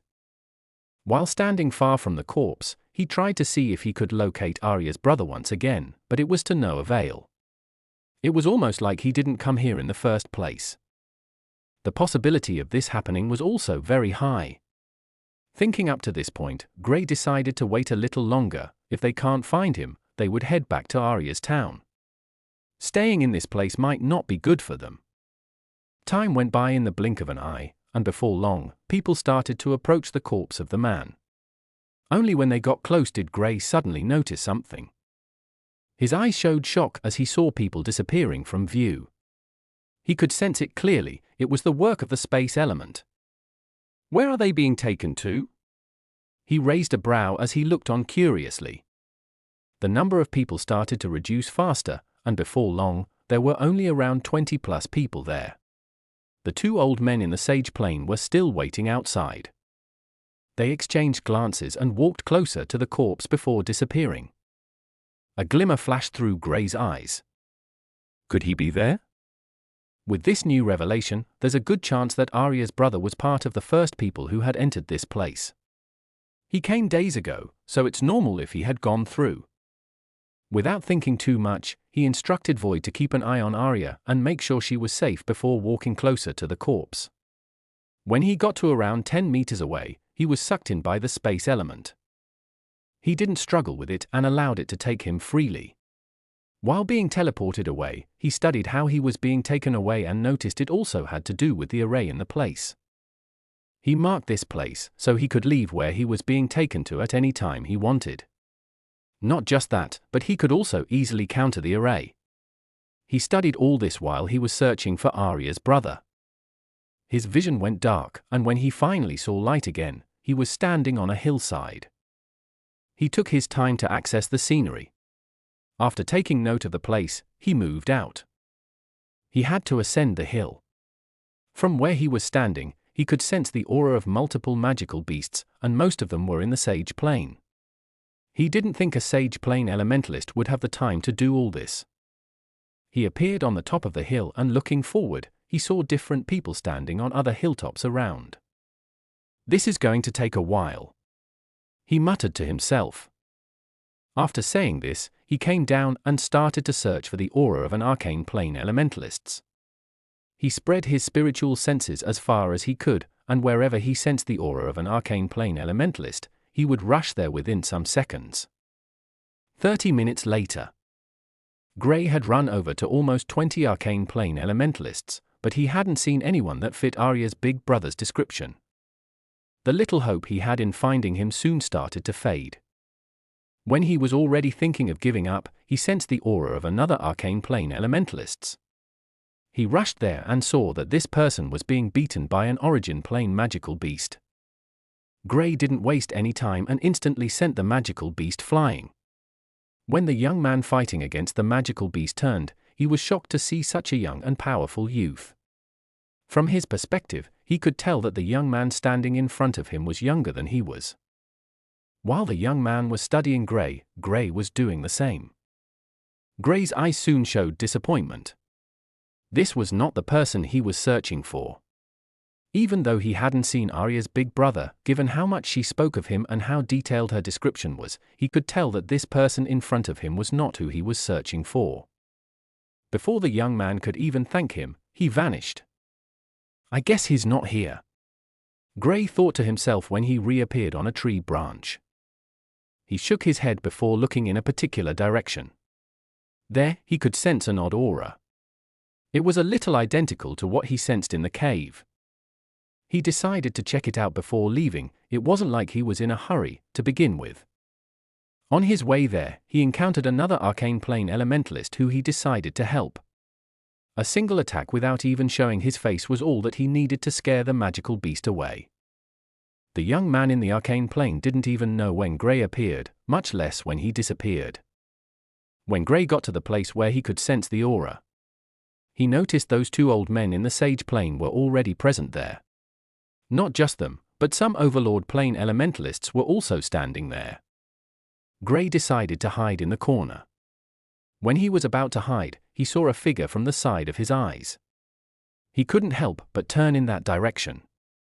When he saw the condition of the person, he was a little taken aback. Arya's brother? Confusion flashed through his eyes. This person perfectly fits the person Arya described to him. Chapter 945. The person in front of him fitted Arya's brother, other than for the fact that he looked like someone who was already tethering between life and death. His other features met Arya's description. He was a little bit pessimistic since the current look of the young man wasn't the best. He walked closer to him and once again looked at him. The young man was breathing weakly, his eyes were hazy. "Hey, are you Arya's brother?" Gray asked when he got to where the young man was resting. Why? The young man spoke, albeit very weak. Gray noticed the young man seemed to be struggling with someone. Without thinking too much, he used his light element in hopes of healing him. Even though his light element was the one with the lowest elemental grade, it was no problem for him to heal the injuries of an arcane plane elementalist. Things, however, didn't go as he hoped. The physical injuries on the body of the young man healed at a speed visible to the eyes, but his eyes were still lackluster. "Hey, are you okay now?" Gray asked. Who are you?" The young man asked as he looked at Gray vigilantly. He suddenly paused before saying, "You mentioned Arya, where's she?" "Not here." "Are you her brother?" Gray asked once again. "Yes." "How do you know her?" The young man asked. "Nothing to be bothered about. We're leaving, you'll speak with her when you meet her." Gray didn't want to stay here any longer. "I've tried, but I can't leave. Not just me, but most of us who came have been unable to leave." The young man replied with a flash going through his eyes. "Don't worry about that, we're leaving." Gru grabbed onto the man's hand, but the man withdrew his hand. "I don't think you understand the seriousness of this place. We can't leave," Arya's brother said once again. Gray didn't say anything and vanished. However, he soon returned once again with an odd expression. "Strange," he thought to himself. After trying 2 more times, he finally understood how this place worked. They can only leave this place with the help of the array, and it was in the cave. Gray didn't think too much about it and tried to contact Void.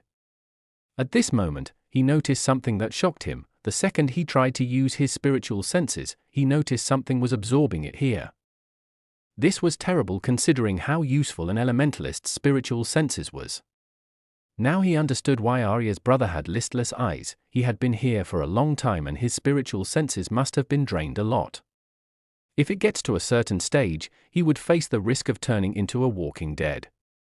He wouldn't be dead, but he wouldn't really be alive either. If he's lucky, he might fall into a coma. If he's unlucky, he would lose his mind. Gray immediately started to draw an array mid-air. Before long, it enveloped the duo, blocking whatever was draining their spiritual senses. After doing this, Gray decided it was time to check out what was wrong with this place. Setting up something to drain the spiritual senses of elementalists was a devious move. Only a few people would notice, some might not even notice this until it was too late. I wonder if they're aware of this? Gray turned to look at the 2 old men. He soon discarded them. They weren't his concern. Now, he wanted to break this array and leave this place. He had always been a master when it came to arrays. Seeing his knowledge being challenged, he was excited to show this dead expert what he was made of. He sat down and started to browse through the arrays he was familiar with that could break through a ceiling array. As long as he found it, it would be easy. The array on the outside was much more easy and full of loopholes when compared to this one. He didn't even notice there was an array here until he tried to leave. Using the space element within this area was allowed, but as soon as he tried to leave, he would be knocked back by the space. What was worse was that as far as the eyes could see, the only thing visible were mountains and hills. Arya's brother looked at the young man beside him. he still couldn't understand how Grey knew Arya. Since Grey came to him, it meant it was most likely because of Arya. He could tell that Grey was by no means weak. Where did she find such a genius? He thought to himself. While Grey and Arya's brother were by the side, the two old men moved out. Before them was a tree that was covered with a veil. Inside the tree was what brought them here. It was a rare fruit that could help boost the chances of these old men breaking through to the elemental venerable plane and even the elemental sovereign plane. They heard this old expert was grooming it, but before it was mature enough, he died. Now, they had come to take the harvest of the man's hard work. They attacked the veil, but it retaliated with an attack that was almost double of theirs. Not just that, but it also sent out a large-scale mental attack. This attack affected Grey, who was trying to think of a way to break through this task in front of him. Luckily, he set up a barrier that not only blocked what was draining their spiritual consciousness, but it also blocked this mental attack. Unfortunately, it broke apart after blocking the first attack. Grey's eyes snapped open and he looked at the direction the attack came from. It was none other than the tree. The tree was almost conscious, attacking on its own. This thing is good. I wonder what's inside? He thought to himself. Originally, he didn't think there would be anything that could pique his interest, only now did he know that he was wrong. Chapter 946. Grey moved closer to the tree as he studied it. The fact that this tree could release mental attacks was a surprising discovery for him. Before leaving, he told Arya's brother to stay put. The two old men managed to block most of the attacks coming their way. The mental attack was a little troublesome, but after unveiling their true strength, it was easy for them to deal with it. When the others around sensed their auras, they all had a change of expression. With the appearance of two Sage Plane elementalists, it was almost impossible for them to gain anything from this. After going through such a gruesome challenge to get here, they still had to watch others take the reward. They were all indignant, but there was nothing they could do. The strength difference between them was just too massive. However, they still didn't attempt to leave. There was still some hope. Since the tree and the veil could unleash counterattacks that even gave these Sage Plane elementalists troubles, there's a chance that they could wait for them to be exhausted from it and then swoop in to take the reward. Ordinarily, an Overlord Plane elementalist stood no chance against a Sage Plane elementalist who was not in the first stage, but once a Sage Plane elementalist was injured, their strength would naturally decline and present an opportunity for those here. The two old men in the Sage Plane exchanged glances before striking out with a palm attack each. The strength of the attack frightened those Origin and a few Arcane Plane elementalists around. Bang! The attack struck the veil protecting the tree and it shook rapidly. After shaking for some time, it attacked just like the first time. The two old men were already prepared for this and blocked it. The only reason the first attack managed to rattle them was due to their lack of knowledge about the tree. Now that they knew it would send out mental attacks, they were ready for it. Not just them, Grey was prepared for it as well. He set up sufficient protection for Arya's brother before leaving, so he wasn't too bothered about him. Those below the Sage Plane had already retreated far away from the place. It wasn't worth the risk of staying close to the place. Even after moving over 500 meters, some of those in the Overlord Plane started to bleed from their eyes, nose, mouth, and ears. This frightened the Origin and Arcane Plane elementalists who had taken further steps. They rushed to retreat even further. During the first attack, although the old men didn't attack with this much power, 5 people still died from it. It almost caused an uproar, but when they sensed the aura of the men, they all stopped and retreated from the area without a second thought. The two old men continued their assault on the tree, and soon enough, the veil protecting it started to show signs of cracks. This was what they had been waiting for. After seeing this, they increased the intensity of their attacks. Grey was watching from the side. He had completely withdrawn his aura, so he wasn't bothered by them finding him. His eyes were currently glowing with a blue light.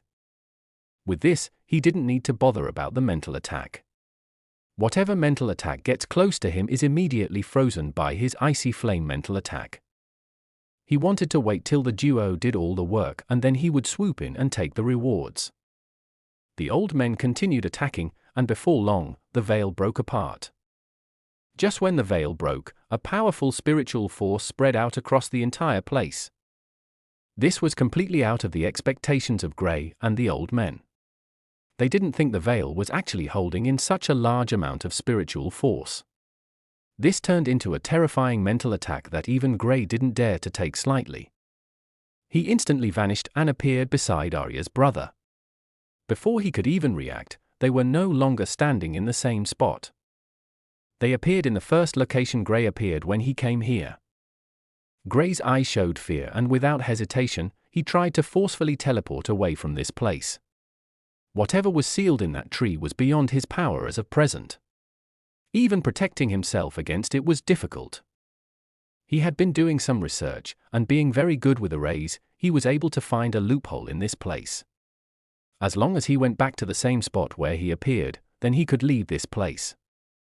The question was, who would actually know the exact spot they appeared? But unlike most people, Grey was different. His cautious nature made it so that he would leave spatial marks in multiple places. When he first appeared here, the first thing he did was mark this place. He never thought this would be his hope of escaping. His only problem now was if he could take Arya's brother with him, since this wasn't the same place he used to come in. They were all teleported to different locations. After tearing a hole in the space across the place, he dragged Arya's brother with him as they tried to leave. The mental energy attack was still spreading across the place. If it got to them, it would be problematic. Just as Grey suspected, it was a little difficult for him to take Arya's brother with him. When he first took him, the space forced him out, but Grey acted quickly and created an array that managed to rectify the problem. However, unknown to him, Arya's brother's body appeared for a quarter of a second on the mountain hill before he dragged him back into the spatial tunnel. Back in the cave, Void and Arya were still playing around while more people were entering the place and being teleported to the other side. Void's expression suddenly changed. He sensed a dangerous energy for a split second. Chapter 947. We're leaving. Void grabbed Arya's hand with his paws and vanished immediately. He couldn't take the risk of staying there any longer.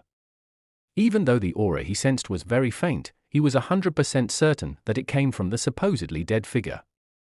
Not just that, but when he tried to reach out to Grey, he was unable to. Grey told him to ensure that he left the place with Arya at the slightest hint of danger. Before Arya could even say anything, her view changed and they were already outside the cave.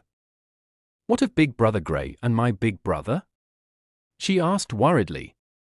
"If your brother is there, Grey will find him and bring him out. Don't worry about them for now," Void explained slowly. Arya nodded, but still looked in the direction of the passageway with a worried look. She might be young, but she already knew some things about the world. For instance, she feared that her big brother might be dead. What she feared the most now was that Grey might be in danger because of her asking him to search for her big brother. They stood by the side, and Void couldn't help but shake his head as he saw more people rushing into the place when the seal opened up. The allure of treasures. Looking at things, he decided to reduce his greed for treasures. Well, mainly shiny things. The crystal was still with them and they still didn't know what was best to do. Tossing it away looked like the best option, but it might not really be. If whatever was sealed inside were to be unleashed in a region, it might cause the death of countless people. Back in the cave. Grey soon appeared in the cave. Looking at the person he was holding, his expression changed a little. With furrowed brows, he looked at Arya's brother. "Are you all right?" he asked. However, he received no response. Arya's brother's eyes had gone dim and it seemed like he was falling unconscious. Grey's expression changed drastically, and he hurriedly checked out his condition. When his spiritual senses entered his body, he felt a stinging pain in his head. Crap! Arya's brother was in a critical condition at the moment. His consciousness was about to fade away. Only now did Grey recall that he was forced into the world when he was trying to leave. At first, he didn't think much about it, but now that he remembered that Arya's brother's spiritual senses had been drained for days by the place, it made it even easier for him to be affected by it. Gray searched through all the treasures he had with him, but he couldn't find anyone that could help with spiritual senses or consciousness. He looked around and soon came to a decision. The only thing he could think of now to use to help him was the fruit from the tree. Since it had such an ability, it should also be able to help bolster the consciousness of an elementalist. He couldn't keep the body since he was still alive, only in a coma. He opened a hole in the ground and dropped him inside. This was the safest method he could think of. Before heading in once again, he decided to take control of the array outside. He couldn't afford to make the same mistake as the first time. "Hey, where's Void and Arya?" He didn't sense Void nor Arya around. Even after walking over to where he told them to wait, they were no longer there. "Where are you?" Gray communicated with Void telepathically. "Outside." Void explained the situation to Gray. Gray looked at the corpse after he finished listening to Void. Things don't seem as easy as they look. With squinted eyes, he walked over to the corpse. Since he had taken control of the array in the cave, he had no problems with getting close to the corpse. After he passed through the mark where he should have been teleported away, his vision changed. An illusion? Gray found the situation strange. The supposed corpse wasn't actually in front of him at the moment, rather, there was a small cave that he could swear there was an aura of a living person inside. After taking some time to prepare himself for any mishaps, he walked inside the place. To his surprise, he saw an old man sitting crossed-legged. This cave was small and it was obviously made by the old man. The old man opened his eyes to look at the intruder. Surprise flashed through his eyes when he saw such a youth walking into the cave. He tried to access the array but realized his imprint had been wiped out. "Kid, what are you doing here?" the old man asked with a calm voice.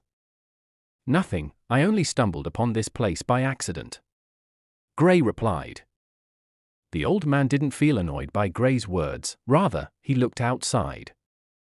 "You're the only one who has been able to reach this place for years. You're quite capable." The old man was in the same sitting position. He didn't seem agitated as Gray presumed. Instead, he was unusually calm. "Are you the owner of that tree?" Gray asked. The old man nodded. "It has caused severe damage to my friend's consciousness. I'll need the fruit it bore," Gray said coolly. The old man raised a brow when he heard Gray's words. "You want the fruit I've been nurturing for years?" He couldn't help but ask. For the first time, there was a slight change in his expression. What he found more amusing was Gray's audacity. He didn't even want to pursue the matter of Gray wiping off his imprint from the array since it was a small matter, but the fruit that his entire life depended on, Gray wanted it. He couldn't keep calm any longer. "Correct." Gray nodded. I've never heard a joke in years. "Kid, don't joke around, I might get annoyed." The old man laughed. To him, he just heard the funniest joke in years. Chapter 948. "Do I look like someone who tells jokes?" Gray asked with a serious expression. Even if this old man was in the peak of the Sage Plane, Gray didn't feel he would lose out against him. At most, it'll be a tie. He knew not to underestimate this old man since the old man must have been at the peak of the Sage Plane for years now, and his strength would not be the same as those at the peak of the Sage Plane. But he didn't worry too much about the man. "Kid, I'll give you this chance, walk away now, and let you leave peacefully," the old man said slowly, standing up from his sitting position. It was evident that he was no longer playing around. "I can't do that. I need the fruit," Gray replied, staring into the eyes of the old man. After waiting for some time, he added, "However, if you have anything that might help his damaged consciousness, then I wouldn't mind trading for it. If not, I'll have no choice but to take the fruit." As much as he was confident in his abilities, it wasn't good for him to create enemies for himself wherever he went. He had always tried to avoid scenarios like these, but most of the time, those around him bring trouble to him. The old man squinted his eyes, putting on a thoughtful expression. He replied some moments later, "I don't have any." Injuries to the consciousness are one of the most complicated injuries. It's extremely difficult to deal with. If one tries to do it himself, they might cause more harm than good. Listening to the old man's explanation, Gray nodded his head. He also knew of this, hence he wanted the fruit so bad. That was the only thing he could think of that might be able to help Arya's brother. To be honest, he wasn't 100% sure it would be able to help. He came to the conclusion of using the fruit since the tree had the ability of mental attacks. Gray could only shake his head. Then I have no choice. You have to hand over the fruit. He didn't want to speak of the evil doings of the man of sucking out the essence of those who came in here. He didn't really care too much about it. There were just too many cases like this. He couldn't help everyone. Even if he were to save most of the people here, some of them would still die for other treasures. It was best to leave them to their fate. Kid, I'll tell you again, leave, and I'll not cause you any trouble.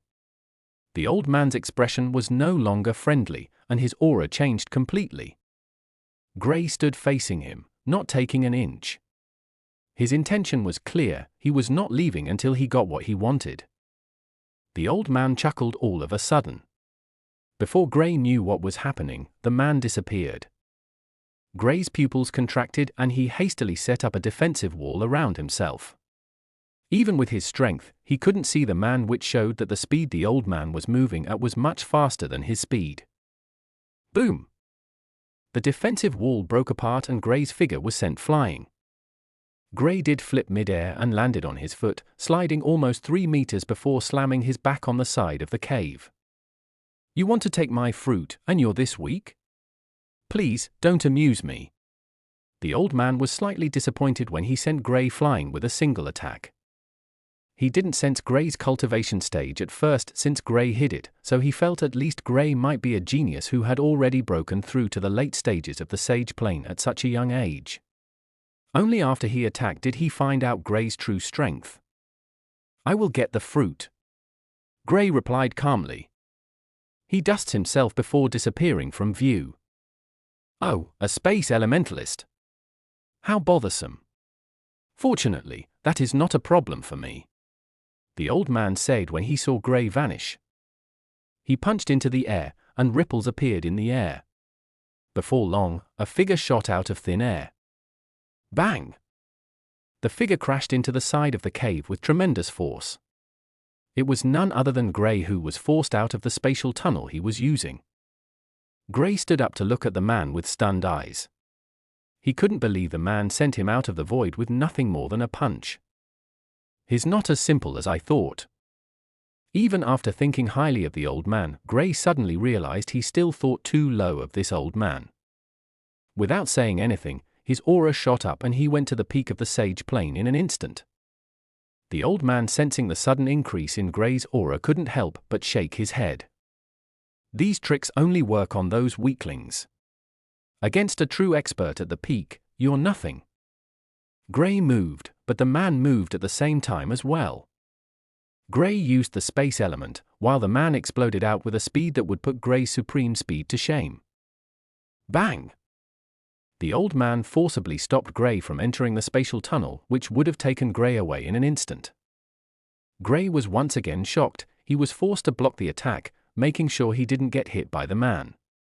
If a single punch can send him out of the spatial tunnel, there was no need to speak of what it would do to him if it hit him unprotected. Gray crossed his arms in front of him and used the earth element to create an armor around his hands. When the old man's fist connected with Gray's hand, Gray was sent flying back, slamming into the wall behind him and falling down, but he made sure to stand on his feet. He was dumbstruck. This was the first time he was being overpowered in a physical battle. Chapter 949. Oh, you're quite strong, the old man said with a surprised voice. Most elementalists wouldn't have been able to still stand after taking his blow, but Gray was still standing, which showed that he was different from others. He couldn't help but look at him with different eyes. Kid! He suddenly called out. Gray raised his head to look at him. Did you train your physical body? The old man asked abruptly. Who? Gray was a little taken aback by his question, but he still gave a nod in the end. There was no use in hiding it, it was quite evident that this old man had also done the same. If the old man was depending on his elements alone, he wouldn't have been able to send Grey flying with just one blow. Ha ha, I thought as much. All right, kid, since you're just like me who trained his body, I'll give you another chance. The old man laughed before saying with serious eyes, leave. I'm sorry, but I can't agree to that. I need the fruit. Grey replied without hesitation. I tried, but I guess there's nothing more I can do. Since I like you, I'll not kill you, the old man said before walking over to Grey. Grey prepared himself once again. He had underestimated the old man more than once within the span of a few minutes. Now, he wanted to fight against him with everything he had. Well, not everything, but he will be more serious with the battle now. He moved instantly, charging at the old man. The old man laughed out loud and readied himself for Grey's incoming attack. When Grey got to where he was, they started fighting a brutish battle, something that elementalists rarely do. It had been a long time since Grey fought against someone who used their physical strength. After leaving the Horned race's realm, he hadn't really fought with his physique. They threw punches at each other. Grey didn't forget to use his elements even though he wanted to fight a physical battle. He occasionally used his fire, earth, and space element to block, attack, and dodge the old man's attacks. One thing he soon found out within less than 2 minutes of fighting was that the old man had insane physical strength. Even he wouldn't dare to say his physique would be this powerful when he gets to the peak of the Sage Plane. The old man was currently fighting without the aid of his element. It was unknown what his full strength would be once he unleashes his element as well. Grey blocked a punch coming from his right and threw a punch with his left, aiming for the face of the old man. The old man grabbed a hold of his hand. Seeing this, Grey opened his palm, which was held by the old man, and unleashed a terrifying explosive flame attack. The old man was forced to retreat, not wanting to be caught by the attack. Even though his physique was strong, it wasn't to the level where he was immune to these types of attacks. Grey used the momentum to follow up with another attack. The old man staggered back as he tried to block Grey's incoming attacks. But Grey didn't give him the chance to steady himself. He continued with a period of relentless attacks. The old man didn't panic. He carefully blocked and evaded Grey's attack. He occasionally countered, but Grey had the momentum and he knew he couldn't try to force, or else he would give Grey the advantage in the battle. Grey didn't hold back as he tried to take down the old man now that he had the upper hand. Unfortunately, after over 5 minutes, he noticed he still wasn't able to take down the man, nor had he been able to cause him any major injuries. Other than the few superficial ones on the old man's body, there were no other ones.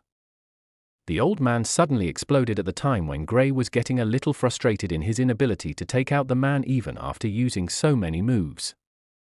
The old man pushed forward at the moment Grey was distracted and unleashed a punch, just like before. Grey tried to block the attack, however, his expression changed instantly and he hastily retreated. The attack seemed to manifest and a large fist made completely from a black substance appeared. It reeked of the aura of decay. It was none other than the effect of the darkness element. The black fist hit the wall and Grey saw the wall decaying right before his eyes, and he couldn't help but shiver in fear. If that attack were to hit him, even though it wouldn't kill him, it would be a painful experience. The old man finally got the chance to attack for the first time in a while. Without wasting any time, he started to attack Grey. Grey wanted to use the same strategy as the old man, blocking and evading before countering. However, he noticed it wasn't as easy as he thought. The old man was an old cunning fox. Each of his attacks carried the power to cause destructive damage, and if Grey were to sit out until the chance presented itself, he would be harmed by the attack. Boom! Bang! Grey evaded the old man's attack before sending out a fireball, mixed with lightning. The attack exploded out, but the old man covered the attack with a dome made from the darkness element and it suppressed the explosion.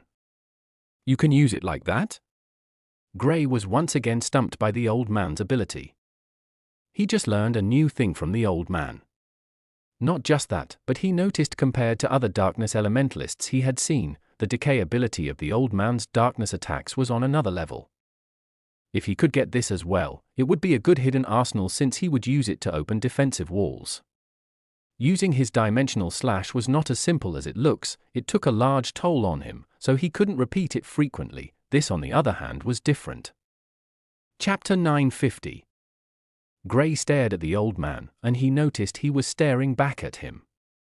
He could also sense that there was a bit of surprise in the eyes of the old man. "Kid, you have 4 elements?" the old man asked. When they started fighting, Grey used 3 elements and he already thought that was impressive. However, the last attack Grey used contained lightning, and even though he managed to suppress it in the end, it was still a little troublesome. The lightning element and the light element were the natural counter to the darkness element. Grey didn't reply, but he let lightning flash across his body. When the old man saw this, his expression changed a little. Even though he sensed it already, he was still a little surprised. It was not every day he got the chance to see an elementalist with 4 elements. "I'll take you more seriously now, kid," he said with a serious expression. Grey was a little taken aback. They had been fighting for some time now, and the old man said he would take him more seriously now. Does that mean that he had been holding back all this while? Just thinking about it amused Grey. Of course he had been doing the same as well, but hearing the old man say it sounded funny to him. If he were to use all his elements, as well as the other things he had in his arsenal, he was almost certain that the old man wouldn't last more than 5 minutes against him. The old man's body suddenly buffed up, and the loose clothing he was wearing started to tear up. He was left with only his shorts.